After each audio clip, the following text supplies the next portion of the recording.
Close the night out right, panel at the table in that half-dead light. Miss Robin in the middle, calling every shot, directing and producing till the story runs hot. 1-1 from the city, badge heavy on his chest, towing that law like a wicked chain, spitting facts, no rest. Crimes after dark, we close the night out right, tear through the lies till the wrong sounds like a fight.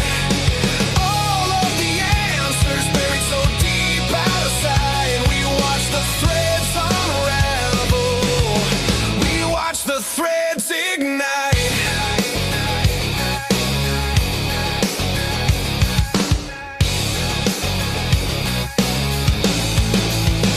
JJ in the corner, state of the deep in his head.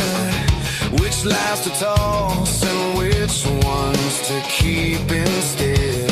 Dago from the cafe says forget about it, leans back, spins his thoughts like a blade cutting holes in the track. Lee at the front, head advocate, steady stare, every word like a warning, every silence a dare. All of them leaning in, clock crawling, eyes bright, every secret feels louder than the buzzing of the night. Crimes after dark, we close the night out right, tear through the lies till the wrong sounds like a fight. All of the answers buried so deep out of sight. We watch the threads unravel, we watch the threads ignite.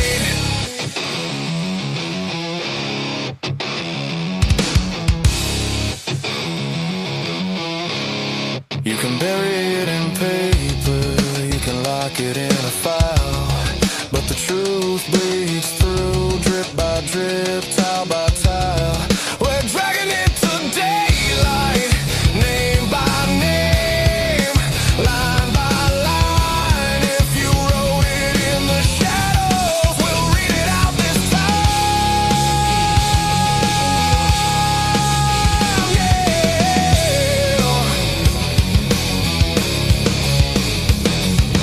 Crimes after dark, we close the night out right, tear through the lies till the wrong sounds like a fight. All of the answers buried so deep out of sight. We watch the threads unravel, we watch the threads ignite.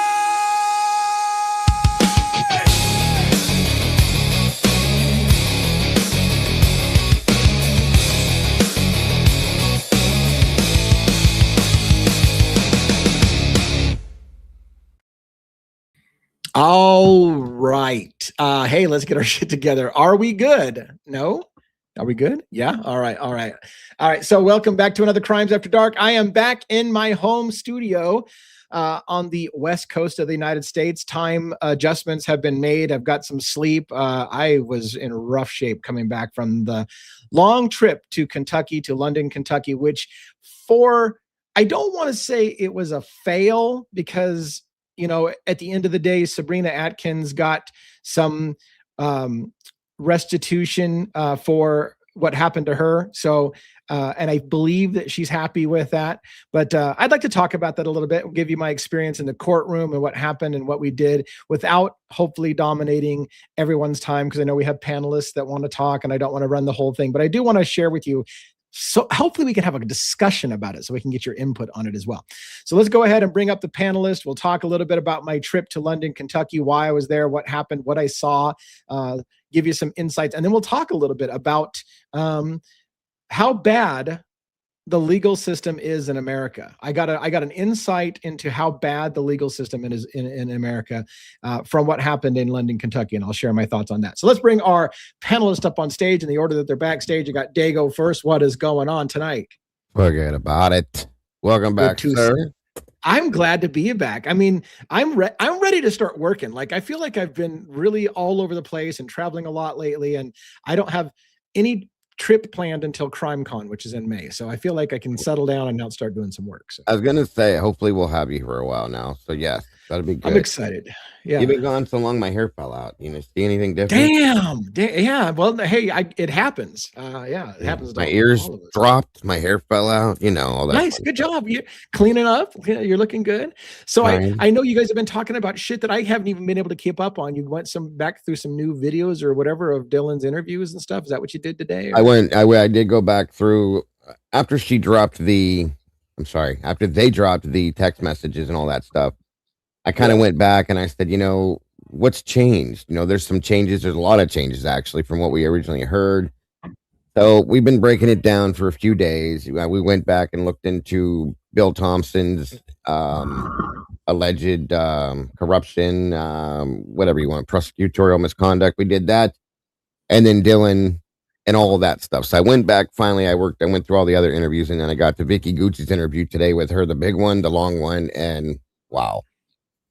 That's all I can say is wow. Let's bring the whole panel up and let's talk about that. I want to hear what your insights are if you got stuff to share. But again, I also want to talk about London, Kentucky. So yeah, of course.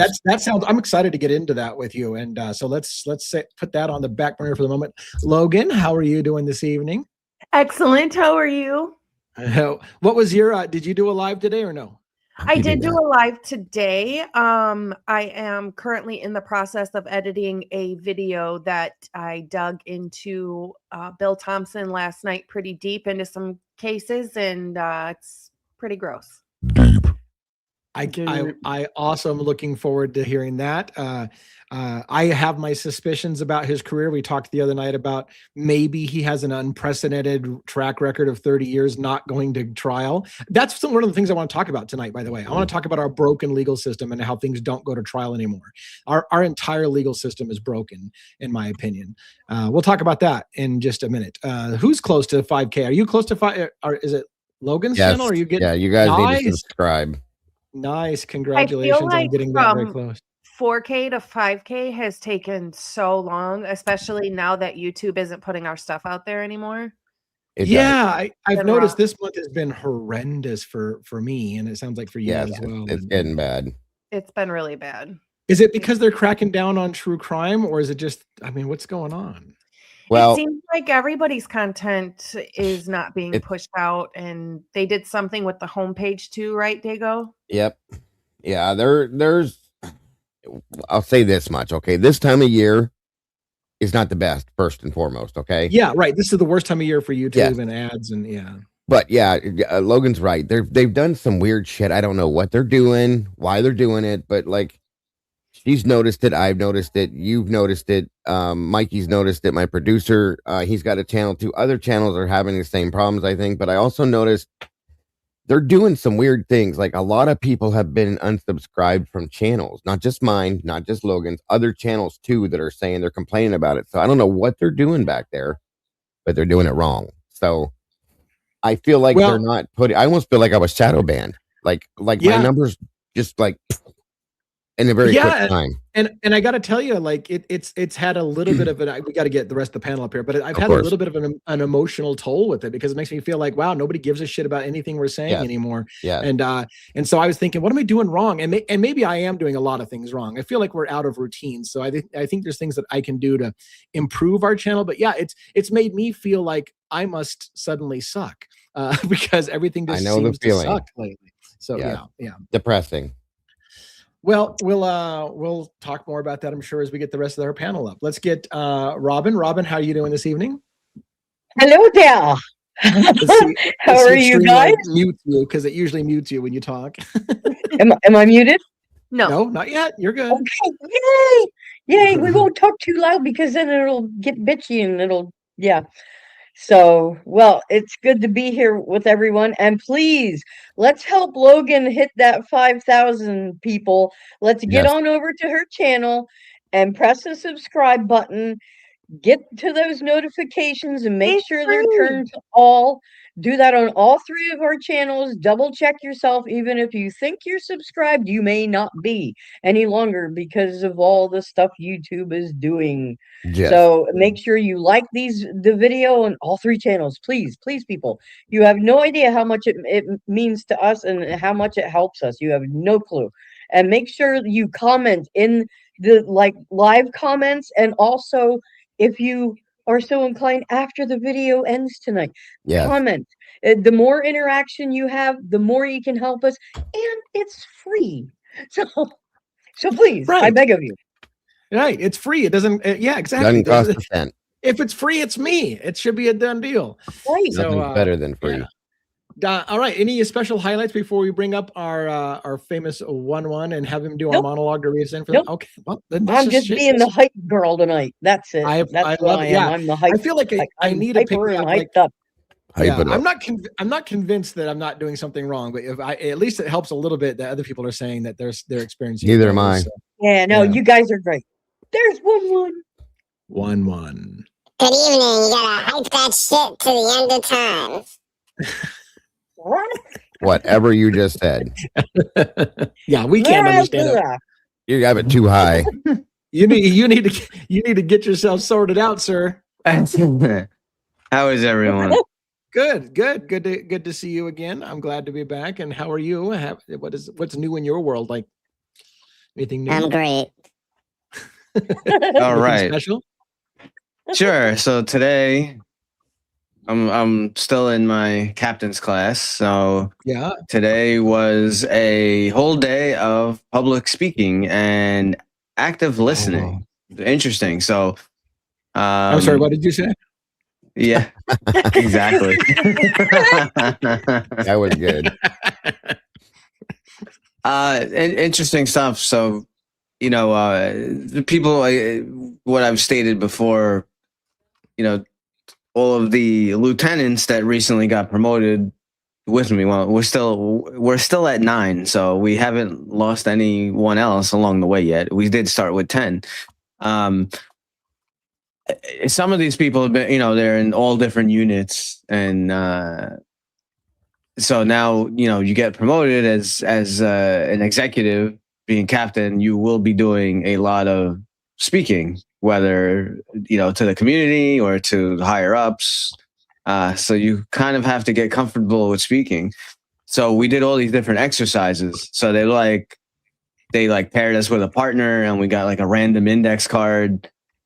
And guess which one, it had random topics that have like a controversy with them. And we didn't know what was going to be on the card, and we just had to go on the fly and talk. And then they kind of critiqued us and rated us. So myself and the other captain that I was paired with, we got stop and frisk. Nice. And Nice. I could have. It was only 3 minutes. I could have talked for 3 hours. I think they were trying. They were trying to like boot me off the stage. They're like, "What the hell is this?" I mean, everyone up there can talk about stop and frisk, but Yeah. it just also kind of helps that doing podcasts every night and Right. talking on here, and Robin and myself, we covered we did a whole show just on Luigi and Terry stops. Right. The whole show was about that. So Right. it was, Yeah. but you could tell that although obviously like this was in a smaller classroom type setting, there's nothing really at risk. It's it's just a practice, but you could tell that some of the people involved were like really nervous, so they haven't done a lot of speaking and whatnot. So you just gotta get used to it. YouTube channel. We'll give them public speaking time to practice.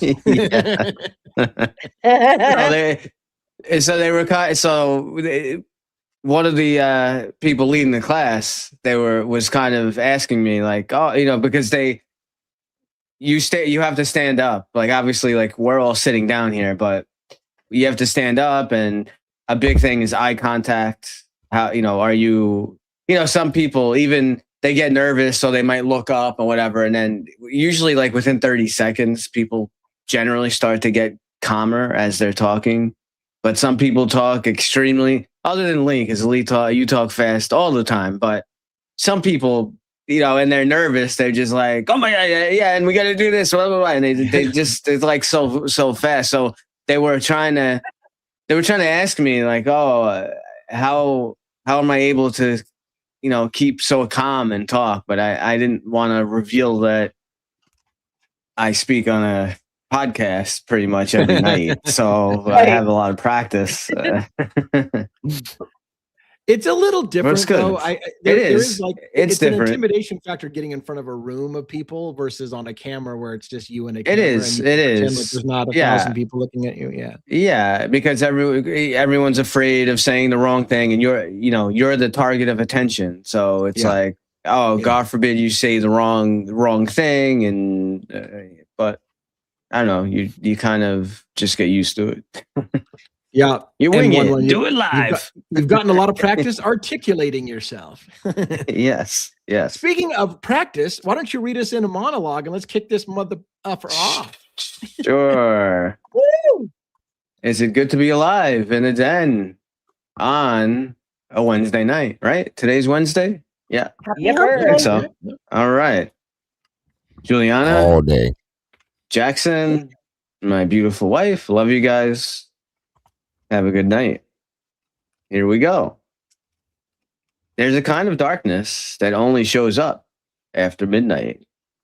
Not the kind that comes from turning off the lights. The other kind. The kind that settles over a town after something unspeakable has happened and nobody can pretend the world is normal anymore. Moscow, Idaho. Learn that darkness on November 13th, 2022. One house, 1122 King Road. A quiet college town that had barely seen violence in years suddenly became the center of one of the most brutal crimes in modern memory. Inside that house were 4 students who had no idea their lives were about to collide with something monstrous. Kaylee Gonzalez, Madison Mogan, Xana Connerl, and Ethan Chapin. 4 young people, 4 futures. 4 families that would wake up to a nightmare no parent should ever have to face. And somewhere in the cold hours before dawn, a killer walked through that house, room by room, floor by floor, steel in his hand, violence in the dark. No alarms, no screams that brought help in time, just a silence so heavy it still hangs over this case like a fog. Then the investigation begins. Weeks of fear, rumors in the streets, students looking over their shoulders, parents pulling their kids out of school, a town holding its breath while the world demanded answers. And finally, a name, a man studying the psychology of criminals at Washington State University, a criminology PhD candidate who had spent years analyzing how killers think, how they plan, how they escape. Brian Koberger. Police say the evidence points straight at him. A knife sheath left behind, DNA, a white Hyundai Elantra moving through the darkness of Moscow streets, cell phone signals flickering in and out of the night, a timeline built from digital shadows. But the deeper you stare into this case, the darker it feels. Because this wasn't just violence, it was precision. It was timing. It was a killer moving through a house full of people and disappearing before the sun ever rose. And the question that haunts this case isn't just who, it's why. Why that house? Why those victims? Why would a man who studied criminal behavior allegedly walk straight into one of the most horrifying crimes imaginable? Did he think he understood murder well enough to commit the perfect one? Or is the story we've been handed only part of the truth? Because, on Devil's Advocates, we don't whisper the safe version of events. We step into the uncomfortable parts. The timelines that don't quite line up. The evidence people argue about. The questions that refuse to stay buried. Some believe this case is already solved. Others believe the real story is still hiding somewhere in the shadows. Tonight, we walk into the darkness surrounding Brian Koberger and the Idaho 4, the evidence, the theories, the fractures in the narrative, because when the world stops asking questions, that's when the truth usually disappears. And here on Devil's Advocates, we don't let the darkness hide it. With that, live from New York, it's Wednesday night. All righty. And by the way, thank you for that monologue. And thank you for all that you guys do on the panel. Thank you for holding on the fort always gone. And thank you, by the way, for the people who say that they missed me.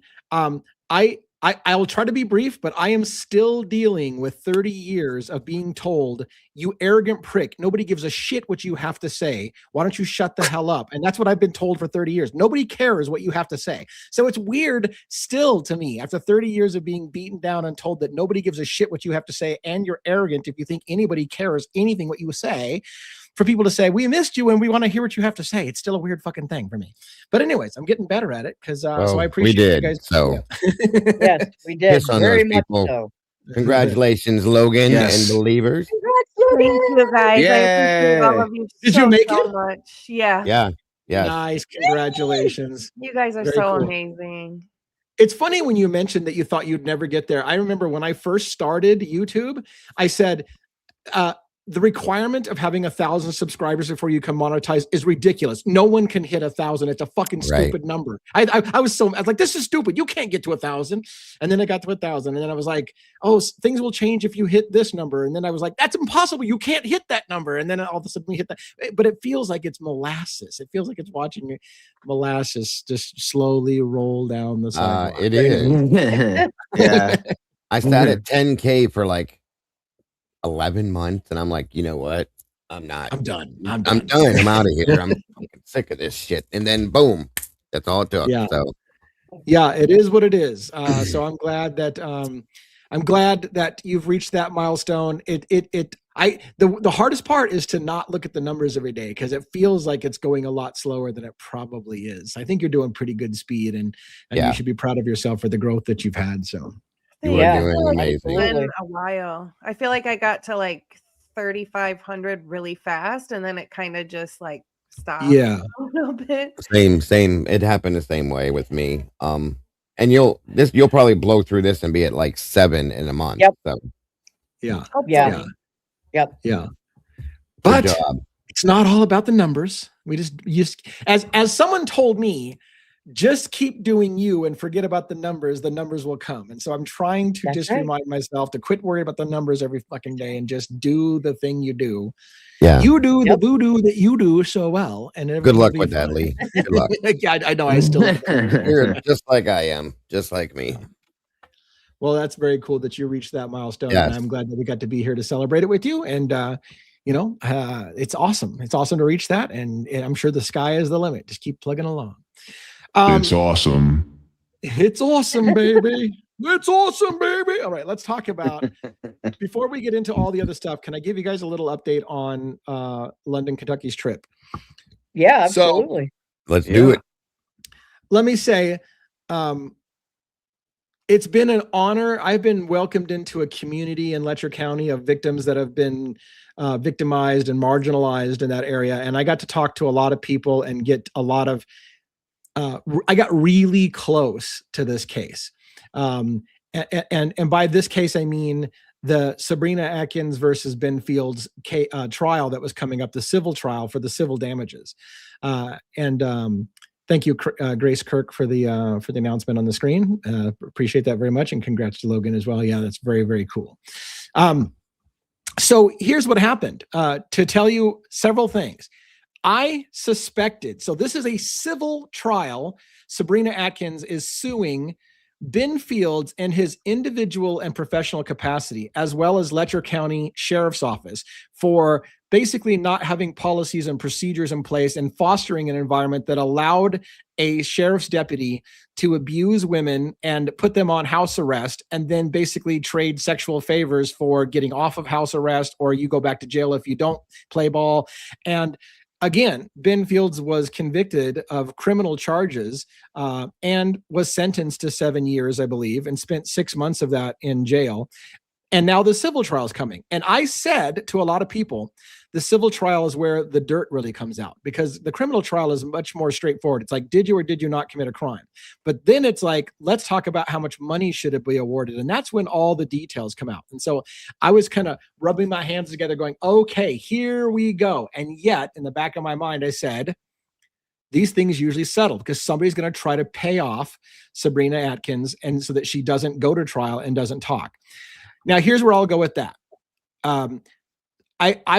I had a lot of inside voices, and I was told and 100% confirmed in the courtroom. They were ringing her phone off the hook, trying to make offers to her right up to the night before the trial. They kept calling her and offering numbers, and I was like, "Holy shit, is that really happening?" Yeah, they were working their ass off to make an offer that she couldn't refuse. So it sounds like The Godfather. So I'll tell you this: I go to the courthouse. I'm there early. There's nobody there. I go up to the fourth floor where the case of Sabrina Atkins versus Ben Fields is going to be. There was one man sitting there on a bench. I sat next to him. He was an older gentleman in a three-piece suit, and I thought to myself, he kind of looks like an attorney, but I kind of let it go. The next person I saw was Sabrina Atkins herself and family walking up to me, and she recognized me and I recognized her. So we had a moment in the hallway, and that was it. It was, and she said, "By the way, have you met my attorney? You've been sitting next to my attorney on that bench." So we all had a little hallway talk. The bailiff came and opened up the courtroom. It was a beautiful courtroom in a federal building in London, Kentucky. And it was pretty much four of us at the back. They told us to sit at the very, very back row.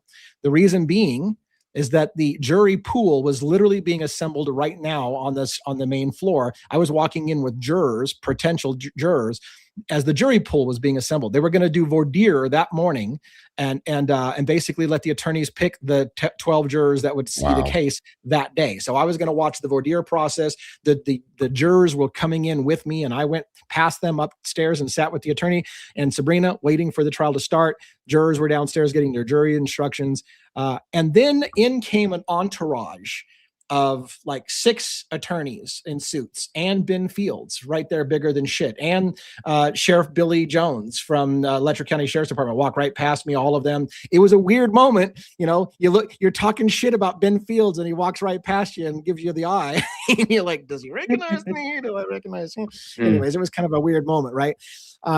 So they had reams of papers. They had boxes on wheeled carts that they were bringing in, his legal team. So let me tell you this. I was a little surprised. I didn't understand how it was going to work. There were 2 legal teams there because there was really 2 entities being sued. Ben Fields in his individual and professional capacity, and he had his own attorney. And then the Sheriff's Department, Letcher County, had his own attorney and set of attorneys. So there was 2 benches for the defense, one for Letcher County and one for Ben Fields, sitting right in front of each other. And then off to the other side was little old Sabrina Atkins and her one attorney and his assistant. So that was kind of the look of things. There was just, again, me and a couple of her family in the back at the very, very back row with empty pews in front of us, like 4 empty pews. They called the thing to order. And to my total not surprise, the attorney for Ben Fields stood up and said, "Your Honor, I have an announcement to make. I've been told we've reached a settlement. It's in writing. And I haven't even had a chance to look at it yet, but it's been agreed upon. I need to look it over." The judge was a little annoyed and said, "Well, we're here for a trial and the jury's downstairs and ready to come up. You've got 12 minutes to settle this." So they all huddled together. They went back into the judge's chambers. They came back. He convened court and said, "We've reached a settlement." He brought the jurors up and told them that he appreciated their service, but they're no longer needed because we reached a settlement within 12 minutes of the jury being seated. And that was fucking it. And it's crazy. Yeah, and the judge said, and this is where I want to do my little thing to get the panel involved, because I've done a lot of talking. The judge gave a very impassioned speech, trying to tell the jurors that their time wasn't wasted. By the way, as a quick note for those who don't do jury duty, 40 jurors were summoned, 38 showed up, and the judge said, "We're going to find out why the 2 people aren't here that are supposed to be here, and we'll put sanctions against them if they don't have a good excuse why they're not here. So take your jury duty seriously when you do get it." Having said that, he knew that they might feel a certain way, that they just wasted their time coming and going through the whole process just to come up and be told, "Thanks for your service, go home." His speech to them was basically this: You still served a very important capacity today because the lawyers knew that the jury was in the building and ready to see the case, pressured them to make a deal so that it wouldn't go to you as jurors. And I think to myself, that almost still sounds insulting. Like, look, your job is just to intimidate the parties into realizing that if they turn it over to your hands, they could win or lose. So you better work out a deal before the jury sees it. So he told them that they had done their job, that the intimidation factor of the jury being in the building was enough to come to a resolution. Thank you for your service and have a nice day, which I just felt was a little insulting. And the last thing I want to say about it before I turn it over to the panel is that the judge also said this is typically what happens in civil cases, that they reach a settlement at the last minute. So let me break this down for you. Only 3 to 5% of trials in this country go to trial, whether it's criminal or civil. Criminal cases, 95% of the time end in a plea deal and never go to trial. Civil cases, 95% or more, 97%, go to a settlement and never go to trial. Only about 3 to 5% of cases in America actually make it to trial. And there's a thing in America that lawyers and judges are saying, we are losing our country because the trial system is being eroded. Trials mean nothing anymore. It used to be when this country was founded, everything was based on a trial by your peers. And now everything is backdoor deals. Everything is plea deals before it ever gets shown in the courtroom. Nobody ever sees any evidence. The jury never sees anything. The public never hears anything. Handshakes are done behind closed doors, and everyone is left with a completely non-transparent system. And that's the new way of doing business. I feel like we are losing this country. We're losing transparency. There's no transparency. It's all backroom deals. I don't know how you feel about it. And the last thing before I want to say this is not a slight on Sabrina Atkins. I said it and I mean it. Sabrina needs to do what's best for her and her family. If they made her a number that's life-changing money and she gets to slap somebody down for that, then I can't begrudge her that. But what it did, and this is not her fault, she needs to do what's right for her family.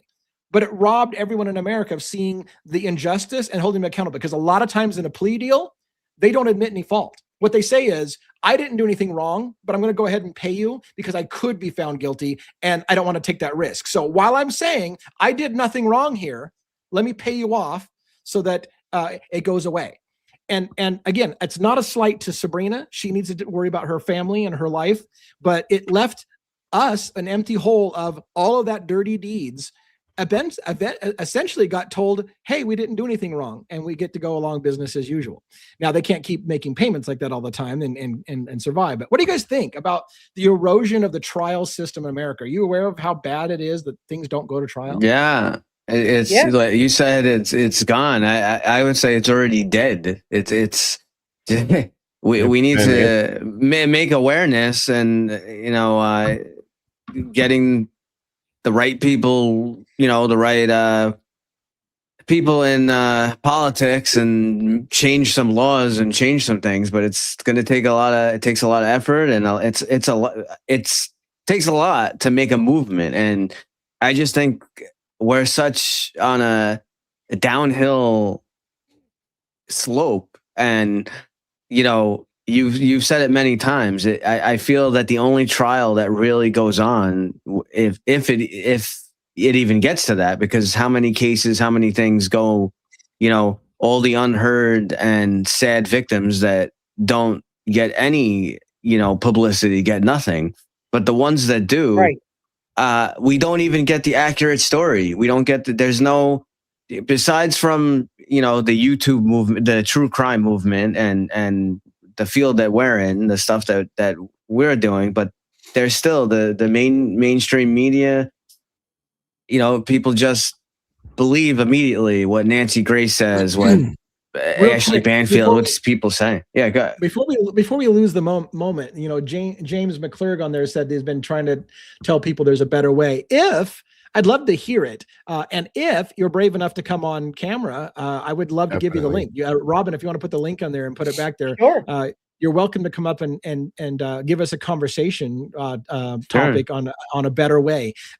One of the things that I said in my video this morning, by the way, is that, this is not, I said it in the video, this is not, I do not believe in vigilante justice. However, one can argue that maybe the reason some people will take a gun to their hand and just gun somebody down is because the court systems have failed, legislation has failed, nobody helps anything. The only thing that people seem to understand is violence, so they just take it into their own hands because going to the court system is a joke.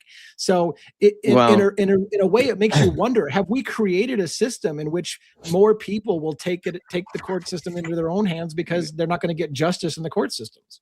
Well, you can't say that Charles Bronson isn't pretty badass in Death Wish. Right. If there's ever a vigilante. The Punisher, yeah. I mean, it's what it is, especially in certain areas. Yeah. Small towns. Like, I covered Bill Thompson the other day, you know, the prosecutorial misconduct and things, so on and so forth.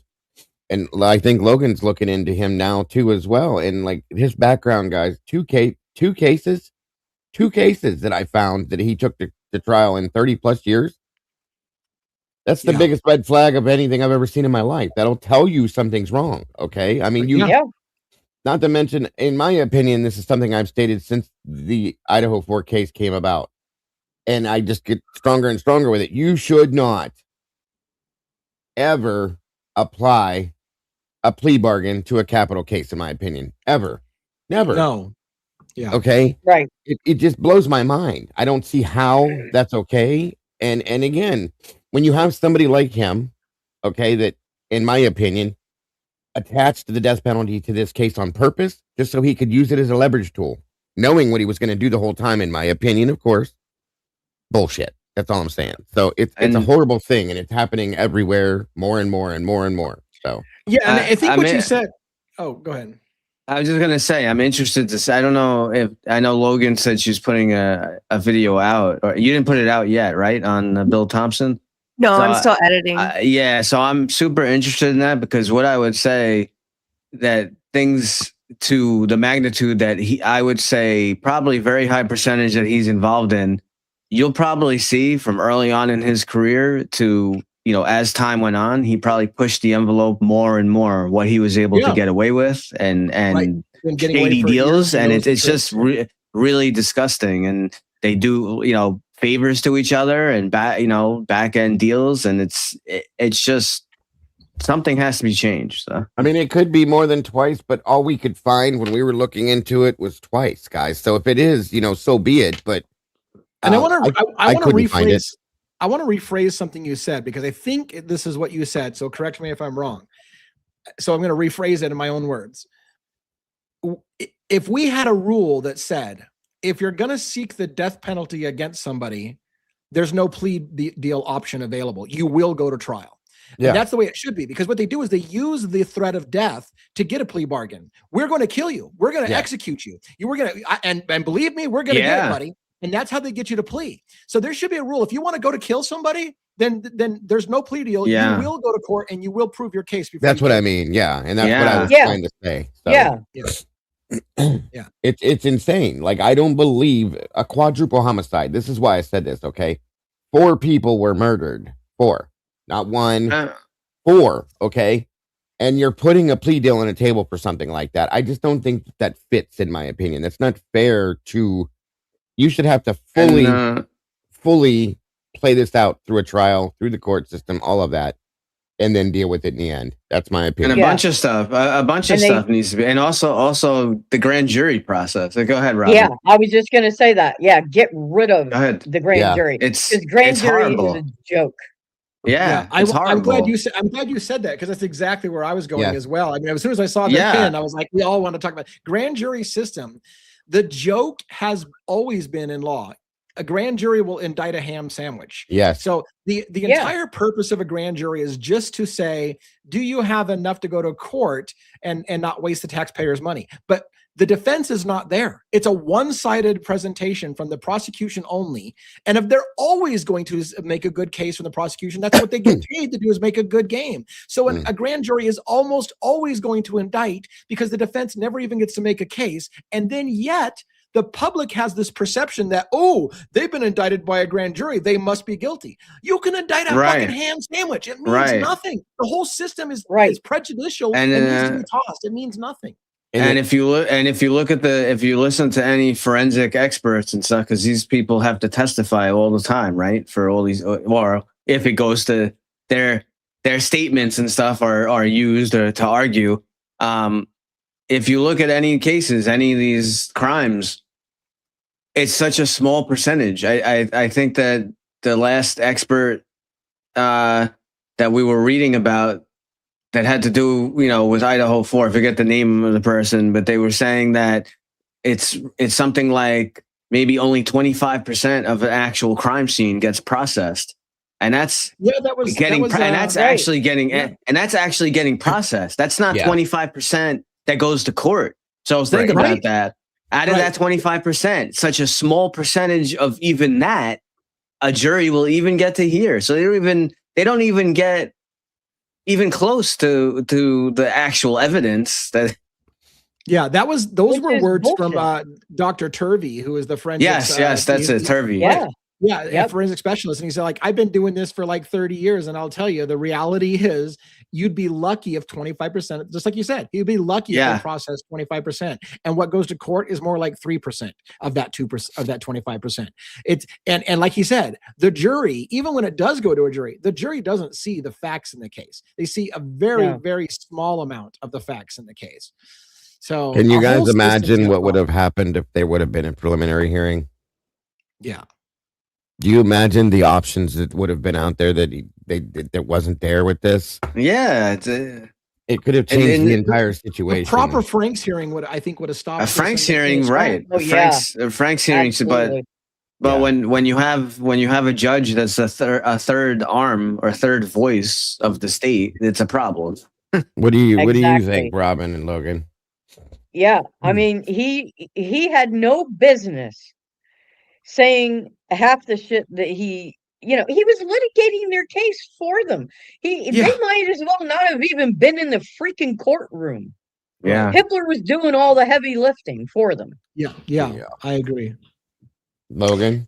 I think that there's a huge pattern with Bill Thompson and Bill Thompson with the judges that he works with. I should say. Yeah.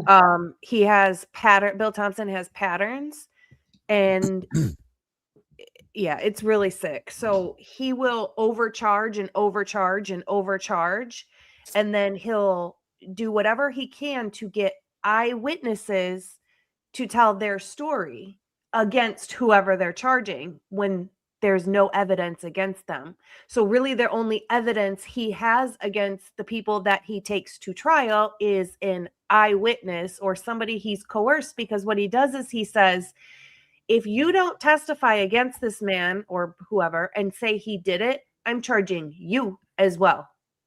So like Molly McMichaels, maybe? Absolutely. His buddy. Makes sense.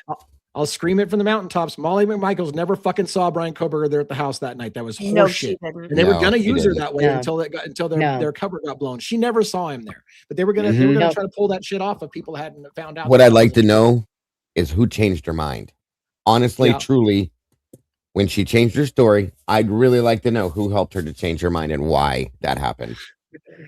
Lizzie Turtleballs is going to lose her mind over in Iowa. Is it worse than Iowa? Because it can't be much worse. Well, we saw what their fraternities are like in Iowa. At least we know that. Yeah. It's a damn shame. Scary. The fraternities are scary. I've seen some videos from fraternities, and fraternities have much more control. They're more controlled by their den father or whoever's running the house than the police. When the police come, if their den leader has told them not to speak, they won't fucking talk to the police. They just won't. Right. Because they're under higher authority, which is their fraternity brothers. So the story they don't have to dick. The other story that go ahead, Dago. I'm just gonna say, you weren't here last night, you or Logan. So I just real quick, and anybody else wasn't. The other story I'm covering that is again in Moscow, with a fraternity, the same fraternity that Sam ended up dying from. Okay, Austin Dawson was beat down to the point that he died in the ambulance on the way to the hospital, laid in a coma. And thank God, again, he made it out of that. And there's nothing. There's no charges filed anywhere. The police said they investigated it. MPD, God love them, right? Handed it off to the prosecutor's office, and they said they don't have nothing. There's no charges filed on this, okay? All they did was they kicked the guy out of the fraternity.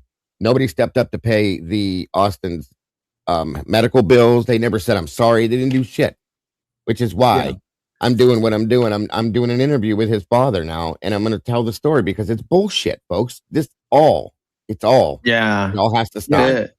And AR penalties is repeating the same thing we say. Grand juries will indict a ham sandwich. They fucking never not indict. They always indict because they only see one side of the argument. They only see the prosecution's best case with nobody arguing it otherwise. So of course they'll be like, "Oh, that sounds pretty good." They're always going to make it sound good. Yeah, there should be much stronger penalties when there's some kind of crime related to fraternity, sorority. Unfortunately, as we right at JJ's deep analysis there, talking about Skull and Bones and all these Illuminati and all these other groups that are deep rooted, high in power and everything that involves what happens to us and government and everything else. It's really sickening. And Dago, you said it a bunch of times, and I couldn't agree with you more wholeheartedly. I'm not against someone being part of a group. Okay. That there's it. I don't think that fraternities and sororities, because I've seen that, I don't think they should be illegal, but it should be about working together for service to the community, work for good. Like, I understand these, I went to college. It shouldn't be about it. What can we get away with? And they learn early on, you get these 18-year-olds, predominantly 18-year-olds, right? That start, or 17, 18, young adolescents. Males do not mature at 18. They do not. And so is it a problem? Like, going to parties and drinking and whatever? No, people are going to be, there's a time when everyone is young, but there has to be a higher accountability for these actions. And that's how I think you stop some of it, is you have to have harsher penalty, deeper penalty. I know what if a fraternity is found guilty of like certain drug stuff and whatever, right? They lose their charter and different, but the violence and the hazing, I mean, most states, I know New York, we have hazing laws and stuff, but we have the laws, but the stuff still goes on. There has to be something has to change. And Sam Martinez. I have 5 comments ago. I wanted to comment on something, and we just keep getting. I mean, our mods are pinning comments left and right, and I had a comment 5 comments ago. I wanted to comment, and now we got and like, let's deal with this real quick, and then I'll go back to that comment. How is the secret grand jury even legal? Shouldn't the defense be allowed to present when a secret hearing is behind? No, so that's right. What you're saying is exactly that the bitch is. A grand jury is convened in secret and in private, and it's the prosecution only. It's a pointless exercise, and it leads people to think that the person must be guilty because they've been indicted by a grand jury. Really, all the indictment is you have enough that you should go to trial and let the jury see. That's all it really is saying, but it makes people think a certain way, like, oh, it must be a really good case. It doesn't have to be a good case. It could be a shit case. Yeah. And they'll still say, yeah, because go ahead. there's no defense. There's no defense unless you're lucky enough to be John Benet Ramsey's parents and are friends with the But I wanted to go back real quick prosecutor. before I forget, because I've been holding this thought in my head for 5 comments. Do I think that YouTubers were partly responsible for Molly McMichael's taking her I saw Brian Koberger there that night and I have to testify about it? Yeah, I do think the YouTube community fucked that up for the prosecution. She was literally going to testify. That was, in my opinion, this is 100% opinion, Bill Thompson's ace in the sleeve when he couldn't. God damn it. Bill Thompson said, I can't put Brian Koberger in the house. So he brought fucking Molly McMichaels to the thing, who was a friend of his because he'd helped her out before. He brought her in at the last minute to testify and put her on the stand and say, I saw Brian Koberger there, because they needed to put him there. And then that got fucking thrown to shit because her body cameras came out where she's like, oh, I'm a friend of Bill Thompson's, and apparently now I got to testify. I saw him there, I guess. fucking everybody went bullshit, and he had to pull back. But that's what he was going to do. And a YouTuber who put that out there to begin with, that came from it. Nobody knew about that until that specific YouTuber, I'm not going to say the name, put it out to the world, which, holy shit. Okay, so he would have pulled it off if people weren't paying attention. He would have pulled that off. He would have brought in an eyewitness to say, "Oh yeah, I saw Brian Kober there. He sat right next to him before he went." Yep. He would have pulled it off, people. Yes. He would have pulled that off. Yeah. If people And that's why what we're doing is important. That's why what we're doing is important, because we can bring light to some of this shit and actually affect change. So, whew, I got all excited there for a minute. Yeah. The first way to fix is awareness of the fuckery. You asked that question, didn't you, Logan?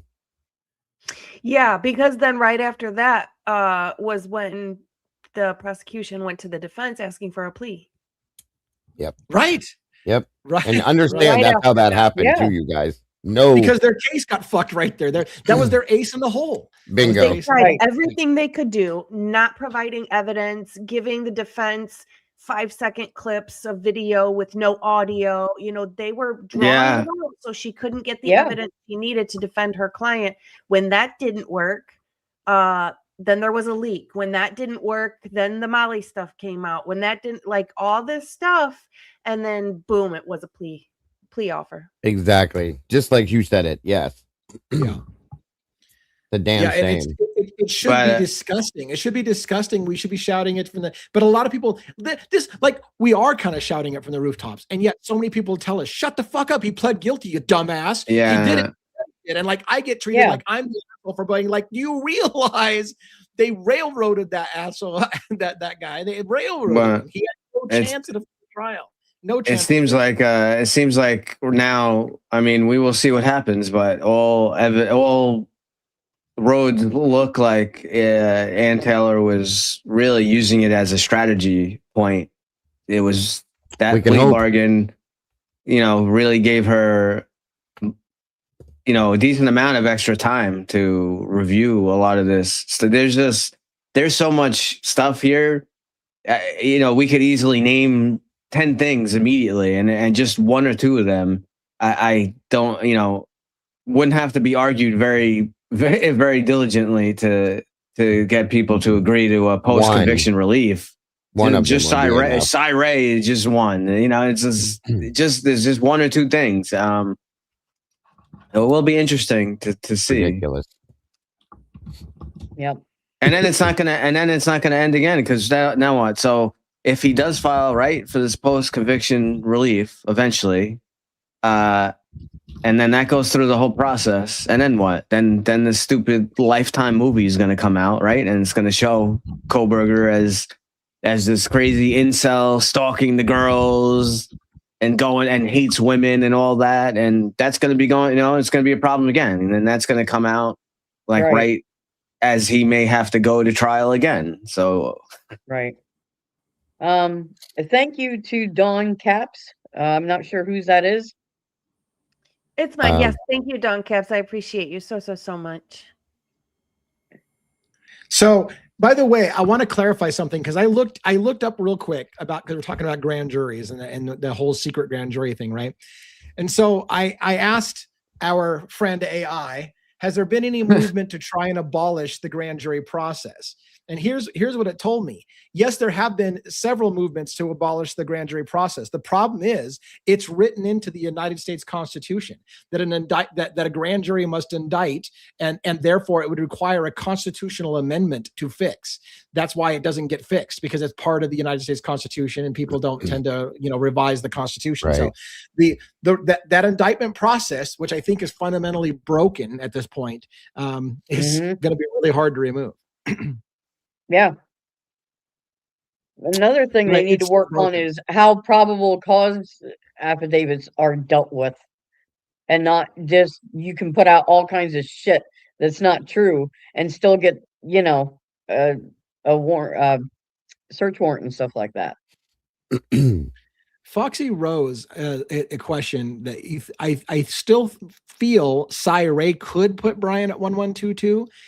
And when did he stop wanting to do things right? I don't know that was ever Cy Ray's position that Brian Koberger was there. In fact, I heard on the download, Cy Ray specifically said Brian Koberger was in Moscow. The exact opposite of that, and without even having Cy Ray without his words, because we don't have them yet, except for Twizzle.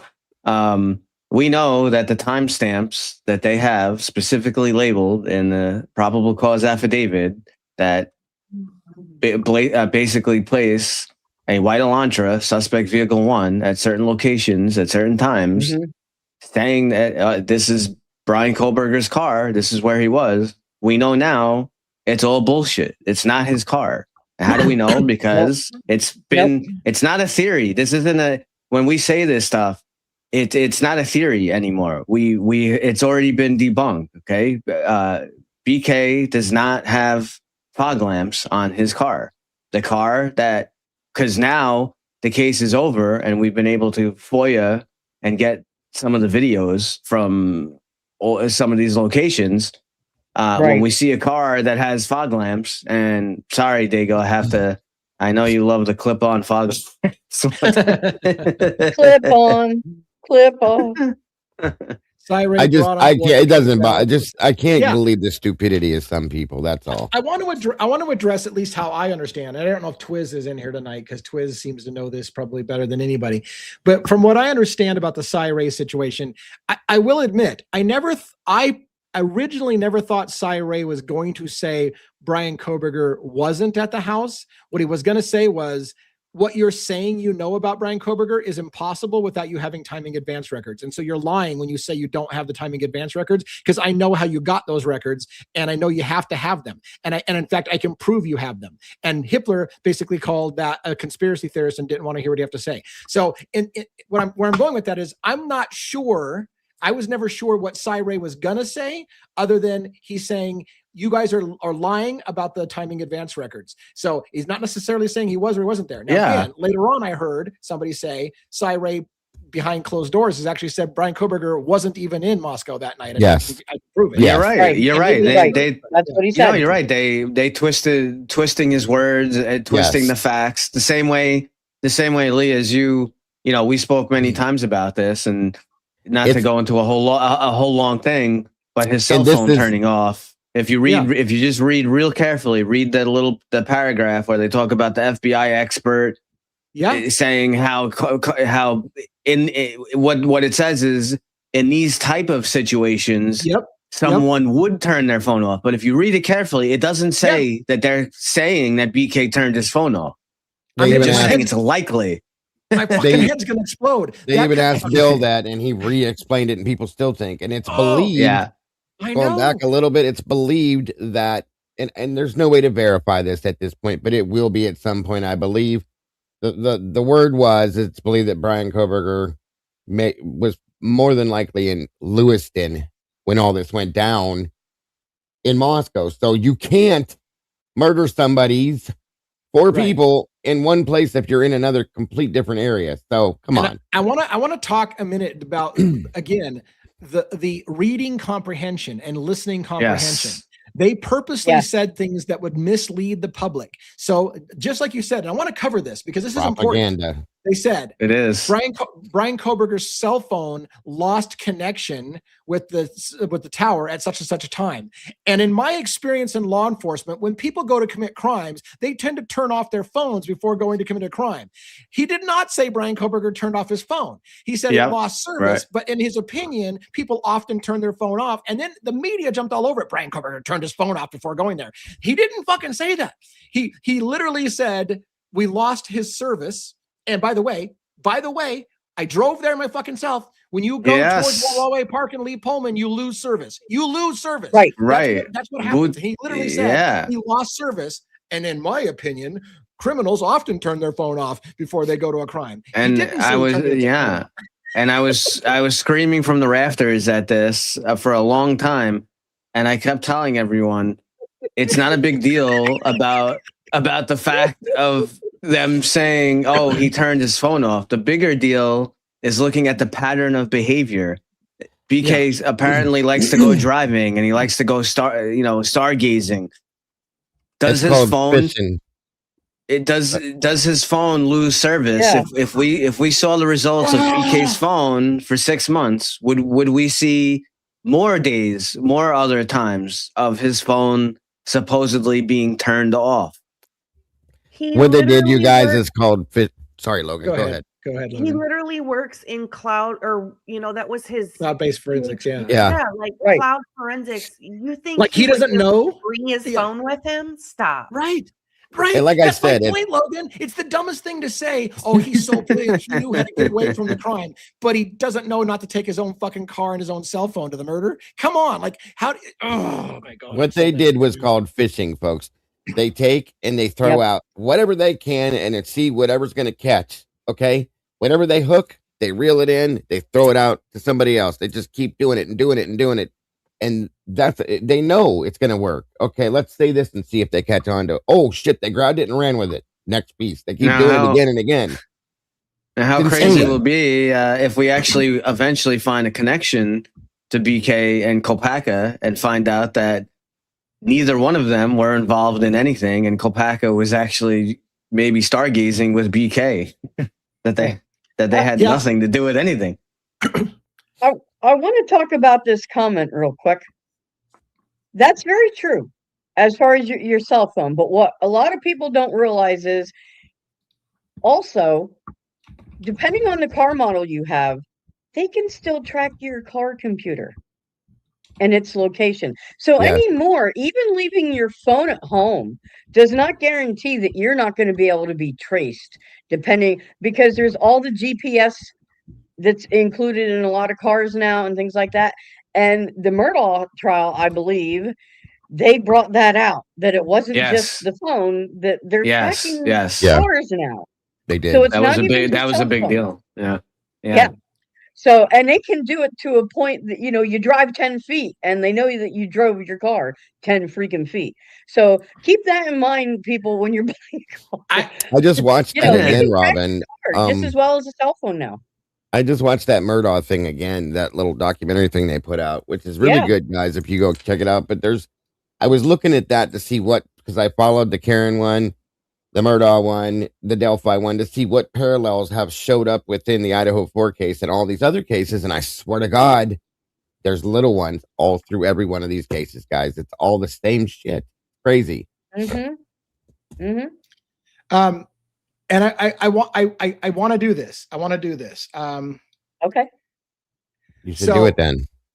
I'm gonna do it, Diego. I'm gonna do it.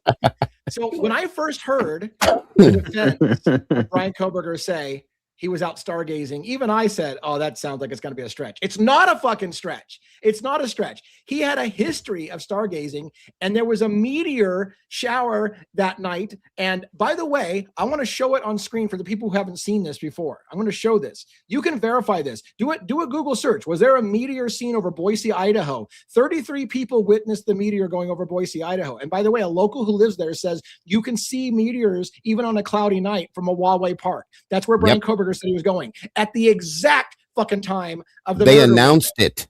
They announced it at WSU too, folks, and gave people the option. Go check it out. I'm going to show it to you. I'm going to show you now. This is a timestamp from that night at approximately like 4 o'clock in the morning, 3:30 in the morning, when this was captured on a home security camera in Boise, Idaho. See that shit? Oh, is that BK's car in the back? No. That was seen by tons of people. There was a meteor shower people knew about that night. So this idea, oh, what a joke. The guy's out there saying he's going.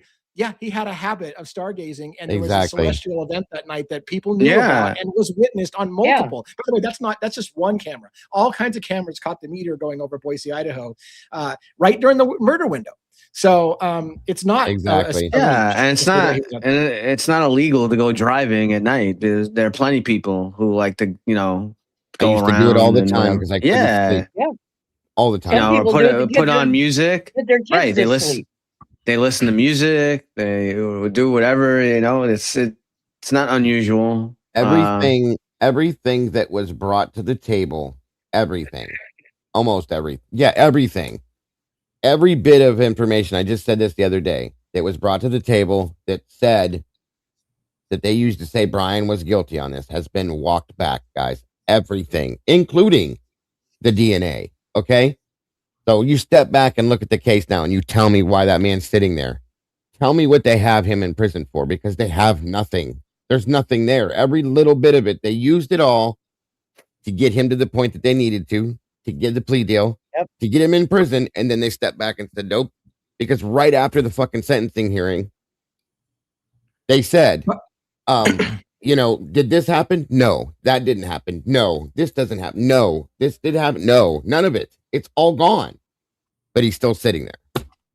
Yeah. By the way, just to let you know, I don't know if you can see this very well. Remember, this is that video I showed you with that meteor flash over Boise. I'm going to show it to you one more time real quick. I want to show you one more thing real quick, if I can find the fucking play button. So you see the meteor over the sky there that goes by? Yeah. Back it up. Okay, see that big flash, right? That was seen by at least 33 people on home cameras. In the corner, I don't know if you can see it very well, the time is 4:36 a.m. Mountain Standard Time, which is about 3:30 in the morning Pacific Standard Time, which is, so I'm telling you, like, it's right in the fucking sweet spot of when Brian Koberger left his house around 2-something in the morning to go out to watch the meteor at 3-something in the morning, as everyone saw in fucking Boise at that time. Oh, that's such a reach. It's just ridiculous. Well, maybe not. Maybe not. But anyway. Exactly. What's ridiculous is the people that refuse to believe that this is a plausible thing. That's what's ridiculous. Yeah. Yeah.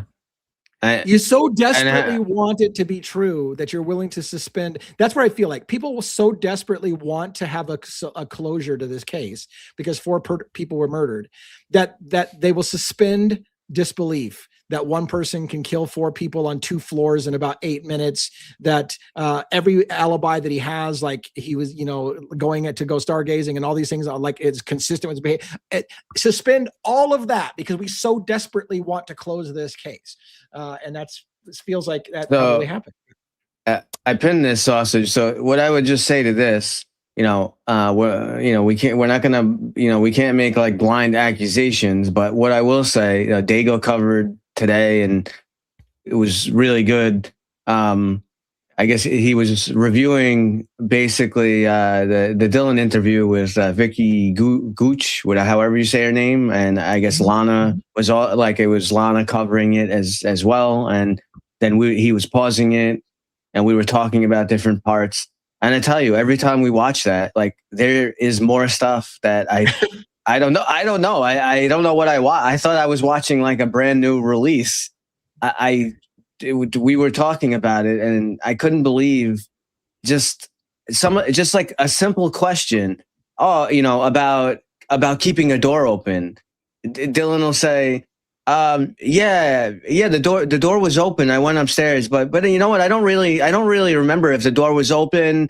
Ethan he would forget to lock it. So normally I would lock the door, but all of her answers, she answered with every possible answer that I said this today. Right. They would ask a question and she can never just give a fucking yes, no answer to anything. It has to be, well, I took a walk through the woods and I looked down and I saw leaves on the ground. I picked up a few sticks and then I heard Bethany call me in the background. So I'm like, I was like 20 minutes later, they asked her who called 911. There's a perfect example. Okay. Dylan, who called 911? Well, 8 minutes it took her to answer this question, you guys. 8 fucking minutes to answer that one simple question. And she told us about everything else that happened besides that. And then she said Bethany used her power. Yeah, I think Dago, I think you mentioned it. I don't know, maybe maybe we could have Amanda does so much work, or one of us, I guess, could try to put together maybe some kind of document or something, put it on the website, all the inconsistencies, all the actual like different contradictions that Dylan has said. Right? Like one of the big ones was she said she went upstairs, right, to talk about food with Kaylee and whatever. And then in this interview with Vicky Gooch, she says she didn't go upstairs. So what is it? Did you go upstairs or did you not? You can't do both. It's one or the other. What she actually said was, they said something, or she said she didn't go upstairs, and then they said they got forward to another question. Because, well, I came home and I went upstairs, or I went and took Murphy outside. You had to go upstairs to take Murphy outside. Right. So she contradicted herself through everything she said, guys. It was insane. And look, Absolutely insane. Here's the thing too. By the way, you should probably dismiss this comment. It's been in for a long time. But here's another thing too. Like how do I explain this? I'm going to even make an excuse for this. The prosecution will take somebody like a Dylan who throws spaghetti at the wall and says, well, maybe the door was open, maybe it was closed, maybe I was awake, maybe I was asleep, maybe I was drunk, maybe I was dreaming, maybe it happened, maybe it didn't. And what they do is they pick the one of all of those things she just said that is best for the case. And they say, Dylan said that she saw the person and she was wide awake. She may have said 27 times, I'm not sure, maybe I was dreaming, maybe I imagined the whole thing. But if she said one time, that's what's going to make it in the paperwork. Now, what they will argue, the prosecution will argue, is it's not our job to do the defense's job. The defense should look through the paperwork. And if they want to cite that she said 3 times that she doesn't remember, then that's their job. But we're not going to fucking point it out to her. We're going to say, Dylan said she saw the guy there. And we're not going to do their job for them. So they would argue that that's part of the discovery process, that Ann Taylor needs to find that maybe Dylan said 3 times, I don't remember it, maybe I was dreaming it, maybe it didn't really happen. And if she wants to bring that up, she can, but they're not going to fucking point it out to her. They're just going to be like, hey, Dylan said she saw the guy, and he'll push you out. And Diego, what was that other thing? There was a question she was asked, right? And it's interesting when she's asked like certain questions, she's very, very she's very specific with detail. Like so she's obviously she wasn't drunk and she remembers exactly. But as soon as you get to anything about the area of when Ethan and Xana came home or anything, all of a sudden, it's a gray area. I don't know. I was watching Vampire Diaries, and what he's saying is like she would severely, and I mean severely over-explain simple questions. Yes. Okay? Yeah. I mean, just horribly. But then when you started asking the hard questions, she would stutter around all over the place and completely avoid the question and give you so many other things to think about. I don't know if it was a thing she's doing to thinking that they're going to forget what the fuck they asked her, or if it was just like, right. Very weird how she did that through everything. Yeah. And then she was Eric one, the Eric one, right? The Eric one, right? Where they asked her, did Eric, how do you say his last name? Gower. They were like, okay, so you texted Eric Gower about, was he driving or whatever? I guess she was interested. She wanted to get food. Was he out there? So she said yes, and then I guess the follow-up, the question was, well, did he ever come to the house? And, yeah. And then she does exactly what Diego said. She starts going off on a tangent. Well, I picked up 4 sticks and then I went to the bathroom and like, answer the goddamn question. Did he ever show up at the house? She was like, well, you sounded like me. Answer the goddamn question.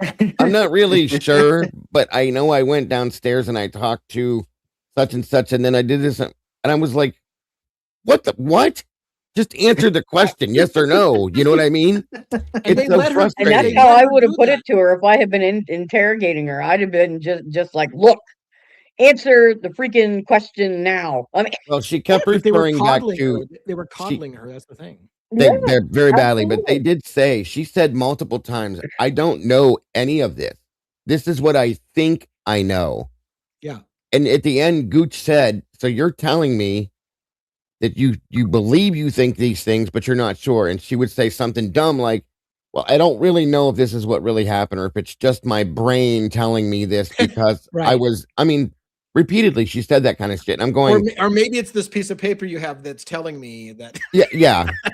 Or whatever you have in your phone that you keep referring to. Like, it's ridiculous. I've never seen anything like that in my life, you guys. Never. It is absolutely insane. Yeah, I thought we were watching a Saturday Night Live skit. Yeah. I feel like I need to. I want to mention something a little bit lengthy about the Framed book again from John Grisham. So I want to make sure that Robin and Logan have a chance to say something before I dive into another topic on this. It's related to law enforcement forcing the answer that they want to get out of the interrogations. But do you guys have anything you want to say that so far on what we're talking about? Well, first off, Foxy said I called her stupid. I didn't call anybody stupid. No. Yeah. Never did I say that. I would never do that, but I sure didn't say that. Yeah. No. I didn't Never. hear anybody say No. anything like that. Yeah. Mm-mm. Maybe never done somebody that. felt that was implied, but I don't even know who to get No, involved. yeah.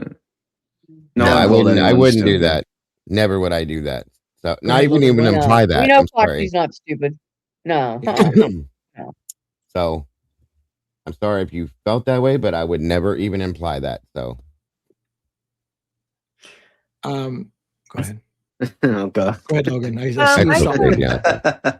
I showed earlier on my live, and I'm not sure if everybody's seen it or not. I just thought it was strange that at Hudson Lindau's memorial, there's a knife shoved into the Yes. grass with a sheath Yes. next to it. Yeah. Yes, Say that saw again? I've seen that. It's so strange. What is it Yep. again? At Hudson There's- Lindau's memorial site, somebody had stabbed a knife and a knife sheath, left it at Hudson Lindau's gravesite or memorial site, Whoa. and there was a picture of it that was put out online. Yeah. Like, Oh, what the wow, fuck I is never that? saw that. Wow. Yeah. My other thing is, so Dylan sees somebody in her house, and she claims she's so scared that she jumps up and locks her door. So you see a masked intruder in your house, and you don't let your roommates know at all? Right? Yeah. Or call Because that was 911 before. That was Yeah. before Yeah. she called Bethany or talked to Bethany. So for the first 10 minutes, you lock yourself in your room and you don't alert your roommates to let them know there's somebody in the home. And also along with that, let's see, we should like, address this too. let's real quick. Yeah. Just remember, she says she hears Kaylee go up the stairs with Murphy, but it's not Kaylee she tries to message right away. She messages Xana. Right. Why Right. wouldn't, like, whether she's your good friend or not, like, you live with her in the house and you think you hear Kaylee crying and she's the one that needs help. Why are you calling Xana? Why are you messaging Xana? Yeah. It Well, doesn't she make knew sense. Don't forget, she knew it was Yeah. Kaylee because of the number of stomps too. Yes. to the top. Yeah. She had Doc Martens on her feet, which Right. no, she didn't. No, she didn't. She had tennis shoes on, if anything at all. So yeah. And those tennis shoes I found were put away in her closet. So she didn't have any She had shoes. nothing on. She was barefoot or socked. Yes, you are correct. Yeah.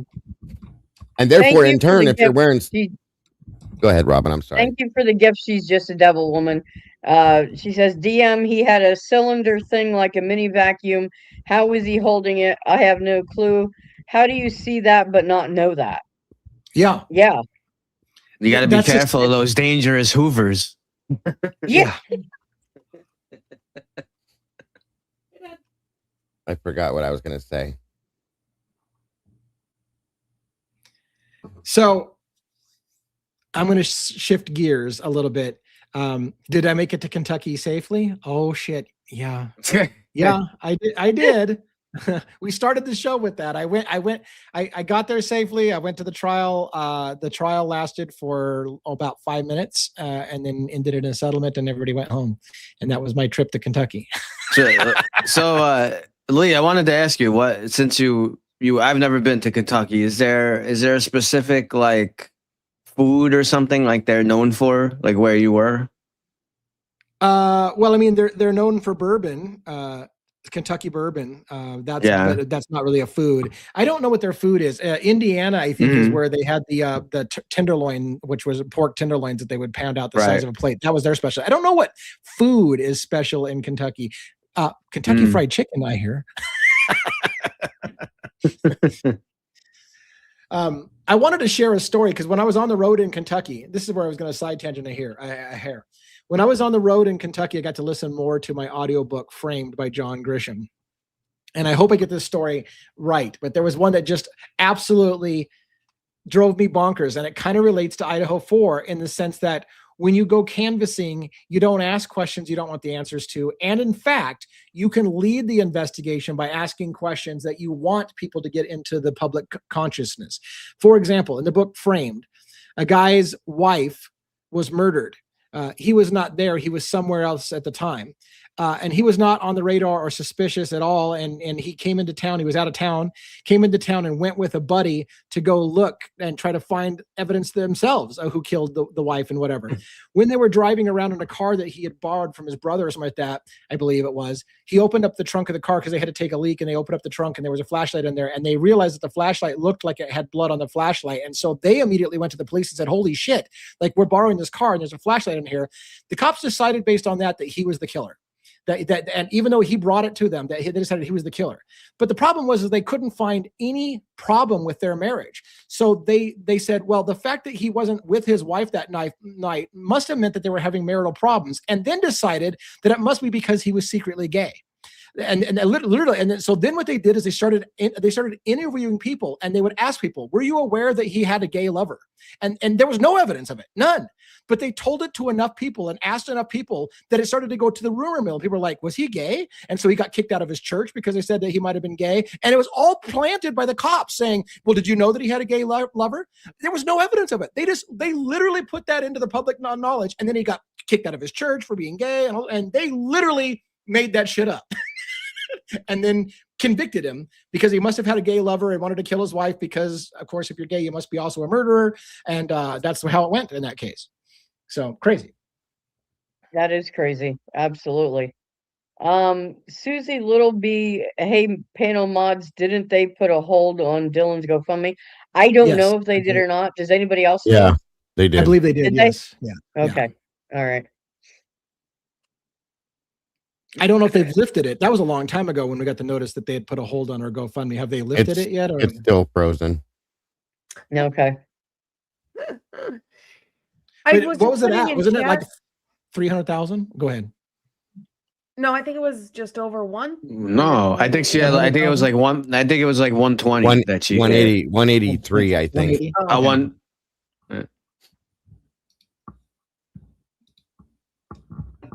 Go ahead. Last time we looked. I think it was last time we looked. I just put in chat just to remind people that as of 2024, over 350 people were receiving benefits in Moscow because they were previously sex trafficked. And of those 2020 or of those 350 people that came forward, first of all, think of how many people haven't come forward. That's just the people that did come forward. They're receiving benefits. So how many people you think were charged with that trafficking? Right. Good question. Yeah. And there does seem to be a big trafficking there. It's at 115. Yeah. So Dylan's it's at 115.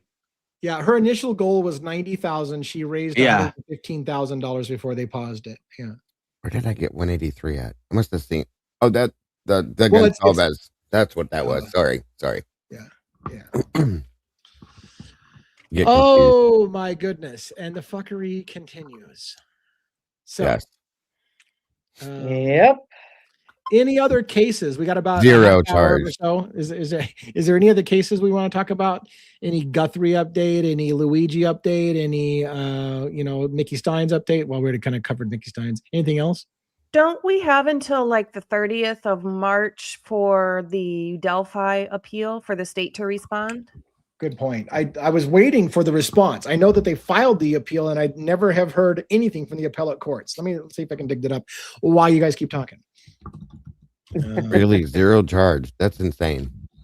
Yep. Yeah. Nobody charged. Well, not there. I think there was a charge, but it was before like 2018. So wow. Yeah. That's just disgusting to me. Yeah, absolutely. I don't understand how you have that many victims in that area and nobody charged. Exactly. Well, my thing is to receive some sort of state or local benefit, you have to prove that happened to you, right? Or else everybody would just say, oh, I was too, give me whatever benefits. No, you have to prove it. So they know their stories. They know what happened. They know who the people are. They know, and they haven't charged anybody. And that's just wrong on so many levels. It's a travesty. Who's got the music playing in the background? Yeah. I hear Christmas music.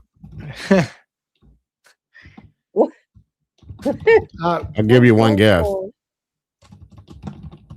So according to what I read about the Richard Allen appeal, a response is due within 30 days. They filed it in December of 2025, which means the response was due by the end of January, and we still don't have a response. So they're supposed to respond within 30 days, the appellate court. And as far as I know, there hasn't been. They said if there's an extension granted, then it can go longer. And maybe the extension was granted in private. Because, in our country, we fucking do everything in private and in secret. Nobody gets to fucking know what's happening anymore in this country. So who knows? But whatever the case may be, they're long past the deadline. So I'm trying to look up to see if they ever granted an extension on the record or whether it's just a big secret. Oh, here we go. The defense's brief was filed December of 2025. The state appellate's brief originally was due January 2026. An extension was granted on February 23rd. So by the way, a month late, they granted an extension for the fucking deadline they missed in January, if I read that correct. And so now the new deadline for the state to respond to the appeal is March 30th. So they didn't explain why January came and went when they had 30 days and waited until February was almost over to ask for an extension, but they got an extension a month late. And so the new date is March 30th. But Ann Taylor can't get 1 day extension after there was a leak and she wasn't given all of the evidence. Like what? Yeah. Exactly. Did anybody pay attention to the Hunter thing that they talked about? What was it, yesterday? Mm-hmm. The Supreme Court and the Hunter case about the plea waivers. Right. Does anybody know what happened? I don't know what that one. I didn't get to see the end of it. I'll plead I was on fucking flights from Kentucky to Seattle at the time that was happening, probably. What the hell was? Where is she in here? She covered it yesterday. I didn't get to see the end of her show though to see what the outcome was. Kathy was covering it, right? Kathy covers it too. Yeah. Is this an entirely different case or related to one of the cases? Yeah, this is about this. There hasn't been a decision yet, most likely. Yeah, this is about the argument about the plea bargain stuff going to the Supreme Court. Whether it's constitutional or not, right? Yes. The Supreme Court ruling on whether a plea bargain's in its entirety constitutional. Yeah. They won't make a decision same day, which is true. I am curious to see what that turns out like. His name was Hunter, yeah. Yeah, that's a potentially monumental case if they rule that the whole plea deal system is really unconstitutional. You should not be able to waive your constitutional rights. There's a reason why they're constitutional rights. You shouldn't be allowed to waive your constitutional rights. Yep.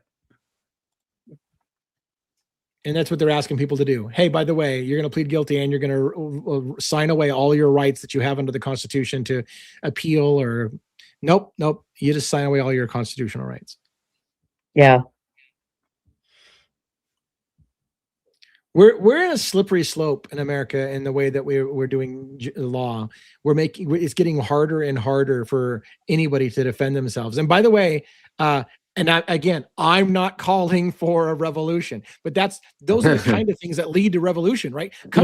The citizens revolt when a system gets out of control and they feel like they're oppressed by their leaders. So if their leaders create a system where I can throw anybody in jail at any time I want to, and I can put you away for life, and I can take your wife and take your kids and do whatever I want, people tend to get upset and they fucking revolt and start another country. Yeah. Yeah. What is Jeff J6B? What is he referring to? A pinned comment, Jeff? No, it's I want the panel to give their takes on what stuff Lyndon and two girls brought to the house. I didn't even know this one. Yeah. Give their takes on what stuff? What stuff? Lyndon. I'm familiar with what he means. So in Lyndon Beck's interview, we went over it again today because with the spreading of misinformation. Yeah. In Lyndon's interview, he says when Emily got the call from Dylan at 11:50 to come over, Lyndon and Josie were at Emily's with Hunter and Emily. So they all grabbed their stuff and went over to 1122. That's what Lyndon says. We got the call, we grabbed our stuff and went over there. I don't know if he means what Their stuff. shirt, their jacket, Like, their yeah, right. Shirts, jackets, shoes, or is it purses. something else? Right. Or what? I don't know what he means. That's all he said. And of course, law enforcement didn't push him for more detail. It Maybe probably there's meant Right. like Of course cleaning, not. cleaning purses supplies and like their bleach yeah. and rags and. Yeah. I'm guessing like purses and jackets or whatever the hell Yeah. you would need, But you the know. thing is, none of them were wearing that or had that. Didn't have purses. They didn't have jackets. Remember, they had to bring them blankets. So I don't know what stuff. And that's true too. That's talking true about. too. Yeah. I don't know what stuff that would be. She's just a devil woman. Thank you so much. She says FBI does not go by constitutional rights. BK had to leave to get arrested by the FBI where his rights were violated. Look it up. It's facts. I believe what she's saying is he had to leave the state of Washington in order for them to pick him up. Yeah. Let's see. Let's see if we can look that up real quick. But who made the arrest? It wasn't the FBI. Who made the? It was Pennsylvania in coordination with Moscow, Idaho police that picked him up. But I think the FBI was there though. The FBI tailed him outside of Washington and in supposedly a plane following him across the country. But see, I misunderstood then because my understanding, I was told that the FBI along with Pennsylvania State Police went in on the whatever you call it, a raid. But maybe that's wrong then. You learn something new every day.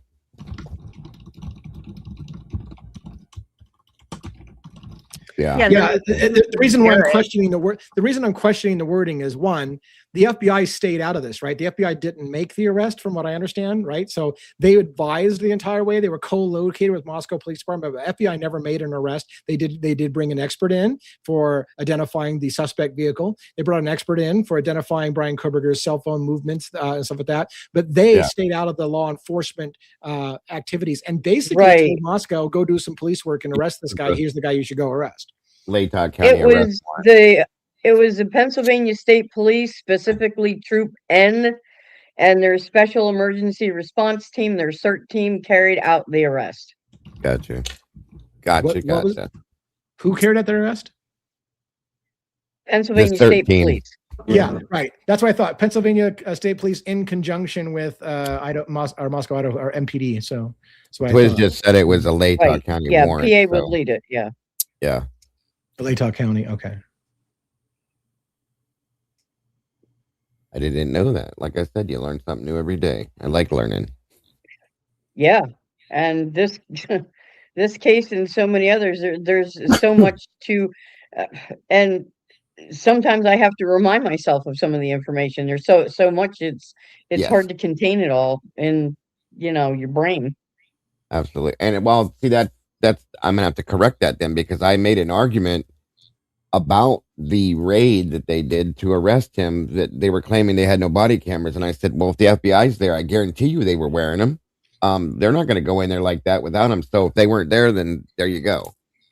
So and Pennsylvania State Police won't release the body cam at all. Well, they didn't have to wear them. That was the law. They don't have to wear them. Or not a law, but they didn't have to wear them. Yeah. Sorry. I want to clarify again.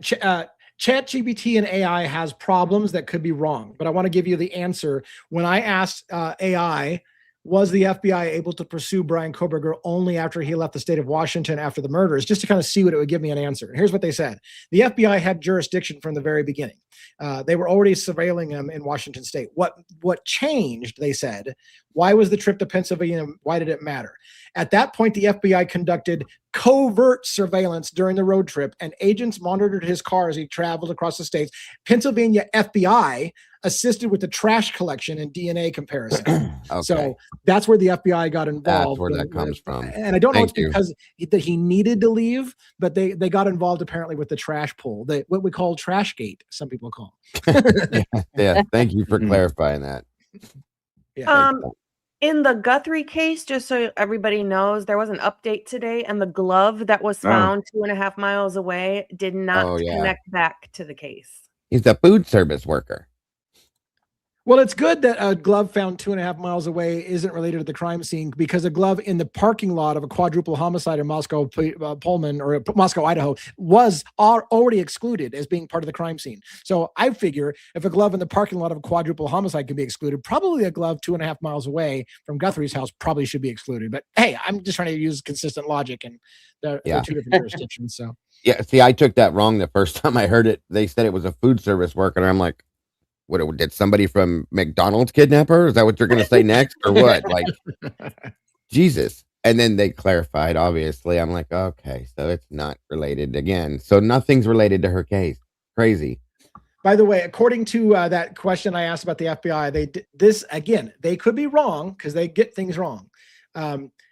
Koberger was arrested December 30th in Albertville, Pennsylvania, by Pennsylvania State Police, the FBI, and under an Idaho arrest warrant. So the FBI apparently was involved in the arrest along with Pennsylvania State Police, and that's what I thought. Using an Idaho arrest warrant. So yeah, if they had that's everybody. Right. If that's correct, good point. Yeah. I thought I heard something.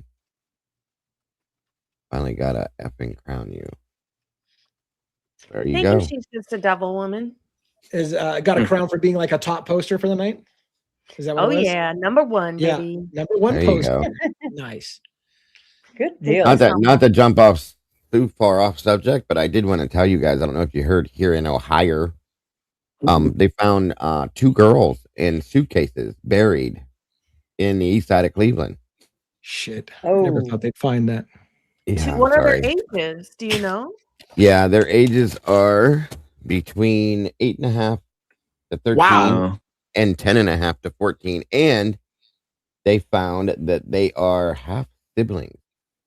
Are the is it a like old case or a new, or like are the they don't know yet? Or? They don't know yet. I'm curious what this stems from. Like, are they missing people? Because I instantly thought of Delphi and Lyric and Lizzie from what case was that? Well, it did. Listen, like 2 years ago, I went apeshit one night because I realized and found that there was over 1,000 kids missing in a matter of 4 months in Cleveland, like in the Ohio area, so up in the Cleveland area mostly too. And I was like, holy shit. So I don't know if this is one of them, but there's a lot of runaways and so on and so forth. But I'm assuming that's abnormal numbers, right? A very, very. I mean, I don't know what the baseline. I'm serious. Like, I don't know what the baseline is. No, so, it's very how high. often do kids go missing? Like, yeah, we have a lot here for some reason. I don't know why. But the east side of Cleveland is like, is bad, and they were near a school, like the Ginn Academy. It's like one of those. What do you call those schools? It's got a. I almost said it. What the hell is it? It's a special school for parochial school. No, it's trade school, charter school. Thank you. Maybe, yeah. And they were close to that, and then about 150 yards from where they found them, SWAT rolls up and they went inside this house and they spent about 15-20 minutes there and left, and there's nothing. So it's just. You're having some serious video problems. Your mic and stuff's breaking up, and you're breaking up on your audio, by the way, Dago. I'm not sure if what's happening there, but you're freezing a lot for me. Do you guys see it or no? Is it just me? No, he's fine on my end. Just his, which is weird. Like none of you are doing it, just him. So how the hell did I'm the only one seeing it? Then you say your fan was like from your computer was like hanging and. Logan was asked a question by the way a minute ago that was pinned and we moved past it. It was about I answered it in chat, but he asked again. So he asked, does anybody know where Hunter Johnson's apartment was? Because remember, he was sleeping at Emily's apartment that night. Does anybody know where Hunter's apartment actually was? See, okay, it must be me. Now she's freezing up, so everybody's freezing on me, which is Mark weird. B said, I've heard Hunter J's apartment was at the Whites. That's what I thought. I've heard that too. I've heard they were at the Whites. I don't know if he was staying there, but I heard they were at the Whites that morning. That was one of those wording that I wasn't sure about. I heard that they came from the Whites. Does that mean they were staying at the Whites, or they just happened to party at the Whites that night? Because that was the other. They're like, just saying that they came from the Whites that morning doesn't necessarily mean that they live at the Whites. That was my question too. It looks like I'm gonna have to reboot and come back into the studio because everybody's getting worse. Okay. I'll be back. Okay. We'll be here. Wait a minute. Where did Dago go? He also left. Uh-oh. We're dropping Oh, like boy. flies here. We lost Dago. There he is. Hey, we're still here. Was that it? In the I do Epstein know. case, on another note, Critic Rick says, did y'all hear or are you keeping up with the Epstein files info? There was word that he has a ranch property in Las Vegas and that there's suspicion that graves exist on the property. I wouldn't doubt I it. wouldn't doubt it. Wow. No. That The only thing I heard recently with Epstein was I am covering and watching Candace Owens, and there is some kind of connection with the girls from Romania that has something to do with Epstein. What a surprise. So yeah. That whole thing goes far and wide. It's yeah, he's like a worldwide disaster. So Where did Lee go? he had to reboot. because Is everybody that why I was got freezing thrown out on the him. window? And, yeah, so he will be back. So You guys kicked me out. here we go. We got a question. I'm not sure whose this is. It's Right, mine. Logan's. Thank you. She's just a devil woman. She says, Xana's DoorDash was delivered by Jax. Is that a coincidence? Interesting. Jack in the box, Jack D. Yeah. Uh, What do you Okay. guys think about Molly like possibly picking other people up on her way in the area there? I heard all kinds of rumors of different people, so nothing's definitive. I keep hearing this about this woman Braun Janelle and some other Janelle. people. Like, how do you guys feel? One of my theories was exactly that when Tesdale, or I can't remember which one of them, made this or no, it was the other one, I can't think of his name right now. Thank you. Said that they he remembered seeing the taillights of her vehicle stopped up in the back parking lot, and then saw 4 or 5 people, or 3 or 4 people, whatever, walking towards that house, but didn't say anything because he didn't notice that they were carrying open containers. So I said, theory wise, all purely my theory and purely alleged, was that did she bring people there to go into the house to do something possibly? It was just a thought because go ahead, Logan. What I find interesting is, the white undercover car from that night that a lot of people think is actually the car on video, or could have been the car on video, or could have been involved that night. I went back and looked, and after the crime, we never saw that car in the area again. We didn't see it in the background. We didn't see it drive by. We didn't see it parked. We didn't and that was their area. It was right there. That was their detail, right? They stayed in that area like that whole night, and then that special detail, and then poof, they were gone. Never saw that car again.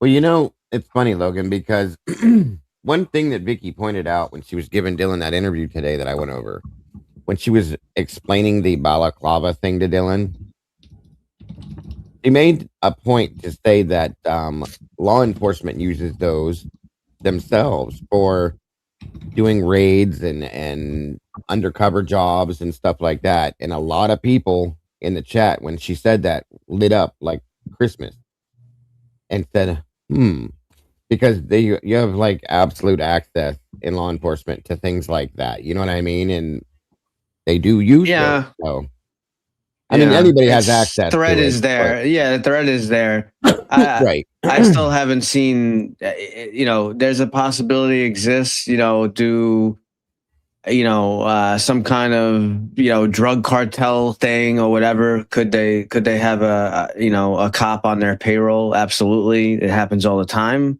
But in this case, I mean, we need more info. But I would tend to believe that. I mean, I saw it on camera. One of these students was a CI, and we know about the contract between WSU and MPD that they had officers assigned to basically, connected to the fraternities and sororities, and they seeked out people willing to give them information. They actively seek this out. So to me, I know the thread that is there, like everyone automatically assumes like Rosenthal had some kind of an affair going on with Kaylee. Oh, we saw that body camera. He took a picture of her license. I see cops all the time where I work. They take pictures of people's licenses and insurance cards all the time. You take a picture of it and then they go. It's not. They're allowed to do it. They take it and then they go back, and then they go back to the vehicle and they run it in whatever system. So I know, like right away, people like, Rosenthal took a picture of her ID. Oh, there's a reason for that. I'm telling you, this happens all the time. That doesn't mean anything. But to me, I could see that. Like I said, there was some kind of CI, and the issue is that this happened right under their nose. That, yes, Rosenthal and Tisdale, their so-called job for the night that they're telling us was to look for underage drinking and what. But they also, this happened. I just think right under their nose, and it's embarrassing. And I think they don't. That's what it is. They're trying to minimize the bad publicity. I at this point, I don't think there's enough evidence that I've seen that puts Rosenthal and Tisdale saying that they did anything, showing Danny. Thank you, Devil Woman. Showing Daddy with some love too, buddy. Now tell me, who's the sugar mama? I'm buzzed AF. You guys kill me. I love it. Thank you so much. How do you guys feel about? I mean, I know people are like drinking or they're doing whatever nefarious activity with drugs that the hunger stuff that comes. But didn't Xana and Ethan get some Domino's pizza? They had pizza like after. After 12 o'clock at night. It was claimed that they got pizza. They didn't clarify Domino's, but it was that they were eating pizza. 12 so I mean, would they be trying to get more food? That I don't know. Well, not those two. Xana's not. She wasn't. She's kind of a petite type of girl, right? I don't know. It doesn't. Those two. I mean, I know not. Go ahead. Yeah, I didn't say. I know the plate is there in the bedroom with the curly fries and whatever and all that. So I'm not saying that they didn't eat anything. It just seems like a lot of food. Well, no, those two were not included in the food with the other ones. Those two did not sit up in the room with the other two to try to get Gower to come back. They were nowhere around. But that reminds me, that was something we found in that yes. too. She says. Now, whether this is true or not, but Dylan says at some point damn it, it's about Xana and Ethan being home. Yeah. And she says it really fast. I had to freeze it and then slow it down back up like 5 times. And everybody said they heard it too. It sounds like it sounds like she claims, I know Xana was home first, but I don't know if Ethan was with her. I didn't see Ethan. This is the first time I heard that. But what does first mean? Does that mean first before all of them? Does that mean first before Maddie and Kaylee? What does it mean? But I had never heard that until we went through that today, and I had to literally slow it down and back up like 5 times, and we finally caught it. And it sounds like she's saying, I know Xana was home first, but I didn't see Ethan. I don't know if he was with her. So that would give it, depending on what she means by that, it would give some kind of a timeline for at least for Xana. But I can't see Xana being there if I can't see Xana being there if Ethan's not there. Right. Oh, Yeah. I don't know. I can't see Xana being there without Ethan is what I meant to say. But again, I don't believe anything she says. That's my problem. I see a bunch of people are talking about the Domino's pizza box was in the trash outside. The reason I bring the Domino's pizza is I believe we see Domino's guy delivering on camera at some point. And we also, and then wasn't there also a conversation with the stepfather? Who? Or no, Xana's dad brought up the conversation. Xana's dad, right, saying that they were supposedly getting pizza. So yeah. I believe they got pizza that night. Right, but he had his days mixed up though. Xana's dad did. Did he? He said in court that he was supposed to go to Xana's that night, but and I was drunk, and she told me not to drive. And I wish I would have. That wasn't that night. That was the night before that night. He had his days completely confused. And sounds like a 17-minute phone call that may have happened the night before or the night after. I don't know. Yeah. And those Domino's boxes, I've heard multiple people say that they believe those were delivered for the officers on scene that day. Sure. So, maybe. Because if you look at one of the videos, you don't see them, but then you look at another one after the fact, and they're there, so it would make sense. Was one also for JLR? No, not this time. I guess he likes to order food to his crime scene. Right? Yeah, no. I'm an Uber delivered to the crime scene at the corner of 112 King Road residence. They were also stating that was it the Domino's driver, maybe Molly's brother or son or something. I've heard. They said that. Well, they don't know that that Domino's driver that night. Domino's driver, yeah. You know how this stuff goes.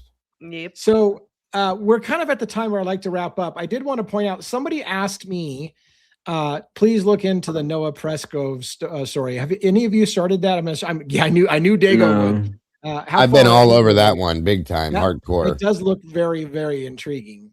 Oh my God! Right? I was immediately like, wait a minute, this sounds like my kind of story right here. I tore that one down from ground up, and I'm telling you, it's nuts. It is crazy, and I'm still right not. Now they're in a wrongful death suit. I guess it's not ruled a homicide, but the families are suing a wrongful death suit, and that's what's going on. Is that the gist of it? Yeah, but it oh my God, Lee, I'm telling you, like it's very sad, and it's sickening what happened to that kid. And he was found naked except for like shoes, but yet supposedly got hit by a car. But he was wearing somebody else's 2 different shoes that didn't even belong to him, and all of his clothes were off of him. Yes, there's a whole story I could tell you behind it. It's crazy. Who is it? Noah Presgrove. Presgrove. I think it's I think I'm going to dig into it a little bit because it sounds too intriguing. Whatever you want, let me know. Also, I got it. Also, this Delphi Evansdale connection. What's the Evansdale connection? Oh, the other. Yeah. There's a bunch of connections. 2 girls that were in Iowa, same age or close to the same age as Abby and Libby. It was when the first one happened, which was Evansdale. It's literally the same date as Abby and Libby's, except backwards, transposed. Same date. The thing is, they died pretty much the same way in a park. Like it was pretty much all the same story. Pretty much, yes. And don't discount the Flora 4 too. That one is attached to this one too, for sure. That's attached to Idaho 4, right? Yes. Delphi. No, Delphi. Oh, Delphi. Okay. Really? I thought, where was that at? Where was the fire? That was the fire, right? Where the kids burned down in the house? Flora, Delphi responded to the fire before the Flora Fire Department did. Okay. Well, and the person who was the insurance adjuster on the house was the Patty. What's Becky Patty? It was Becky Patty, the one that the grandmother in the Delphi girls case. Yes, Libby's grandma that's it, was Libby. I couldn't think of her name. Sorry. the insurance adjuster on the house. But the thing is, didn't they just get an insurance policy for like 4 times the amount that the house would normally be worth right before the fire? Yeah, and I'm Patrick, sure that's a coincidence, but yeah. And one of the guys that was named initially in the Delphi case, Patrick Westfall, lived 8 houses down. We found out from the Flora house when it burned. And it was like one of the only black families in town. Yes, it was the only. Yeah, there's 6,300 people in Flora, Indiana. 63 of them are black. Yeah. They were the only one that lived in that neighborhood right there. And there's a lot of what we found out because we had the investigators on my show 3 years ago, and then somebody else they talked about it that had covered the show or the case the whole time. I could show you the photographs I have. You can see where somebody came in and poured an accelerant all over the house and then lit it. You can see the trail marks of the accelerant. It's that bad. So maybe there you go. Maybe not, maybe so. Anyways, yes, I'll look into that as well. I need another case like Anita Hole in the Head. However, some of these cases go really cold connected for a while and there's not enough. You're right, and they're kind of connected. So yes. I feel like going down the rabbit hole, so we'll look into that. And I think at a minimum, I'm figuring this out. Like I've got a team of people who work with me, so they're going to shoot me for this. But I feel like what we're going to do is we'll start looking into some of these cases and talking about them on Crimes After Dark. And if it starts to get worthy of long form videos, I'll make long form videos once I get intrigued enough. So maybe we'll talk about them on this kind of show, like our variety show, if you will, talking true crime. And if something starts to like, holy shit, I need to I'll do a long form video. So we'll just kind of play it by ear and see how that goes. Let's do it. Let's do it. Pitter patter. Let's get at her. I'm all about the especially the Evansdale and Flora stuff. That needs more talk for sure. I'm big time advocate for the Flora case because it's disgusting to me. And same with Noah's case. That case just blows my mind. Why did I think the Flora? It's so weird. I have this weird mental. I'm going to say it again sometime. I keep thinking the Flora case was. I've got to stop saying it because I remember the Flora case, but I didn't remember it being related to this case. So, anyways, whatever the case may be. See what I did there? Case and case. Anyways, let's close. Let's close tonight and say goodnight so that I can get some organization skills going together and look into some of these other things. And I'm trying to get back in routines because I've been on travel so much, and I got CrimeCon coming up. I hope that some of you will come to CrimeCon, but if not, screw you guys. I'm going home. I'll do it myself. But whatever the case may be, let's do this. Let's go Logan, Dago, Robin, 1-1, and then I'll close. We'll go around the horn that way. So Logan, you're going to get first shot at saying good nights and closing thoughts.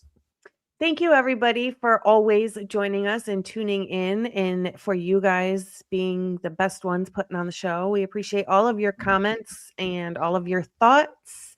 Do something nice for yourself today. Be kind, but more importantly, be kind to your animals. And thank you so much for letting us hit 5K today. We appreciate all of you more than you will ever know. We love you so awesome. Very much. Yeah, congratulations. That's awesome. And thanks for everybody that helped out. And hopefully we helped you pick up some numbers too. Some people that saw us or saw you through us. So hopefully we helped contribute to that. But of course, you're doing it on your own, not to take anything away from you. But so congratulations for that. And thank you to anybody that from our show that went over and subscribed to her when we were trying to encourage you to do that, like hopefully every night. So Dago, what do you got for closing thoughts? Right. Awesome. I'm You're out. Just kidding. Thank you for throwing me out the window earlier, by the way. Yeah. Guys, thank you so much as always for showing up tonight for us. I really enjoyed tonight's conversation as always. And again, looking forward to the next. As always, thank you to Logan, Robin, 1-1, and Lee. Welcome home, sir. And congrats, Logan, on 5K. Amazing job, of course, as expected. Thank you to everybody that helped with that situation for sure. Thank you to all of our moderators all the way around the board. You guys are absolutely amazing, guys. Don't forget to love yourselves and love each other. Please don't change a thing because you guys are perfect the way you are. Have a great night, folks, and God bless. Awesome sauce. No pun intended with the sauce comment. But Robin, what do you got for close? Well, I am so happy for Logan that you hit 5,000. On to the next 5,000. That's going to be, wait till you hit 10,000. And so let's help her get there. All you guys, like I said at the beginning, please like all of our videos.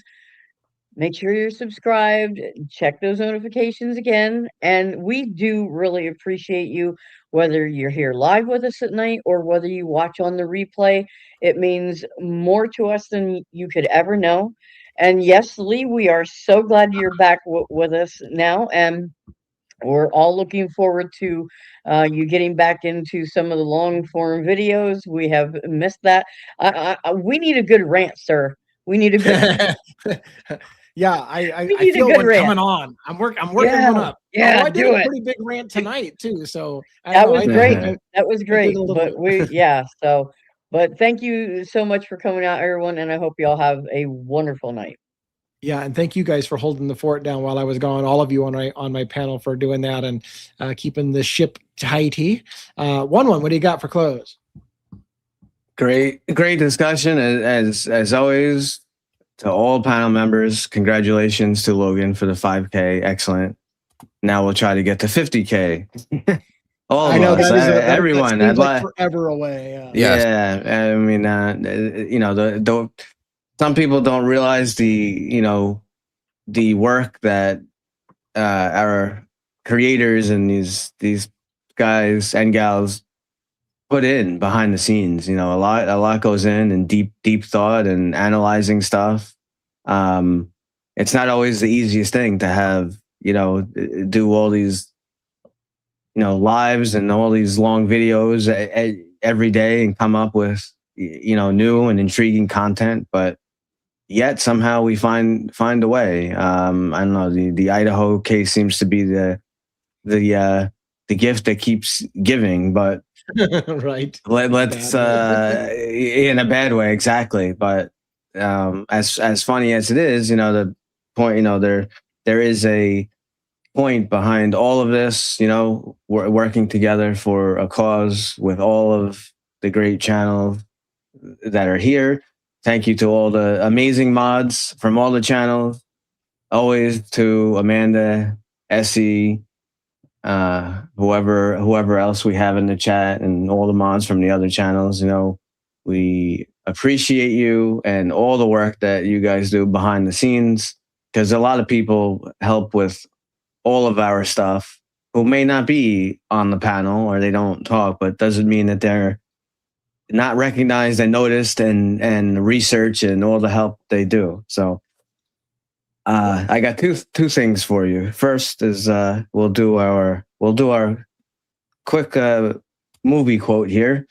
All right. I love this. I love this movie. I'm sure you'll get it within 3 seconds. But all right. Now you're challenging me. Shit. Yeah. No, you'll get it. You will. Because I know kind of the movies you like, and it's right in your wheelhouse. All right. Ready? Yeah. Hello, my name is Inigo Montoya. Oh, God, you killed my father. Prepare to die. Seriously. Favorite movie of all time, Princess Bride. I love that shit so much. Yeah. Very good. Yeah, my wife bought me a T-shirt that says, yeah. Those name stickers that says "Hello, my name is," and you write it on a felt tip. But she gave me a shirt that says "Hello, my name is Inigo Montoya." That's funny. That's awesome. And then I'll leave you with this, being that the specialized the training I had today. So just to leave people with a little thought. Listen with curiosity, speak with honesty, act with integrity. The greatest problem with communication is we don't listen to understand, we listen to reply. When we listen with curiosity, we don't listen with the intent to reply. We listen for what's behind the words. Nice. Yeah. Good point. Yes. All righty. Well, with Yep. that, I will close us out. If I can find myself, I've moved into a different corner of reality, which happens from time to time, usually on mushrooms. But anyways, that's a whole nother side tangent. The point being is that it has been another great night at the Crimes After Dark. Thank you all for being here. I'm glad that Logan got to share her 5K moment with us live. That was very cool. Glad we pushed over that, or she, I shouldn't say we, she pushed over that level. That's a big, heavy load. And so, yeah, congratulations. And I can't remember how long it's taken you, but it hasn't taken you long. It's only been a few months, right? Hasn't it? But anyways, amazing stuff. Thanks again. And by the way, I must be in a froggy mood because usually I tell people I need another case, like I need a hole in the head. And yet I've got 2 cases now that I need to do some looking into because that Press Grove thing and the Evandale, whatever connection. I'm like, okay, now I'm curious. And of course, Dago's already there. Dago does everything. Dago covers everything. I might as well just say, hey, Dago, what do you know on this case? I don't even have to ask him if he knows about it. He already knows the case. Like so what do you yes. Get me up to speed. So have a great night, everybody. Sorry. Again, it's all good, dude. That's one of the reasons why you're here. So thank you all. It's good to be back. I'm excited to get going into long form videos again and getting my shit together and try to get get things moving in a positive direction. Not that they're really in a negative direction, but it is kind of a weird time of year for a lot of us YouTubers. So thank you for all you do. And yeah, you guys, we need a party to celebrate Bronx's 5K thing. That's very, very cool. All right. Have a great evening. We'll see you again next time. Same bat time, same bat channel. I can't even say it. 6 p.m. Pacific Standard Time tomorrow night on the Crimes After Dark show. See you again and have a good one. Have a great night. Good night, guys. Good night.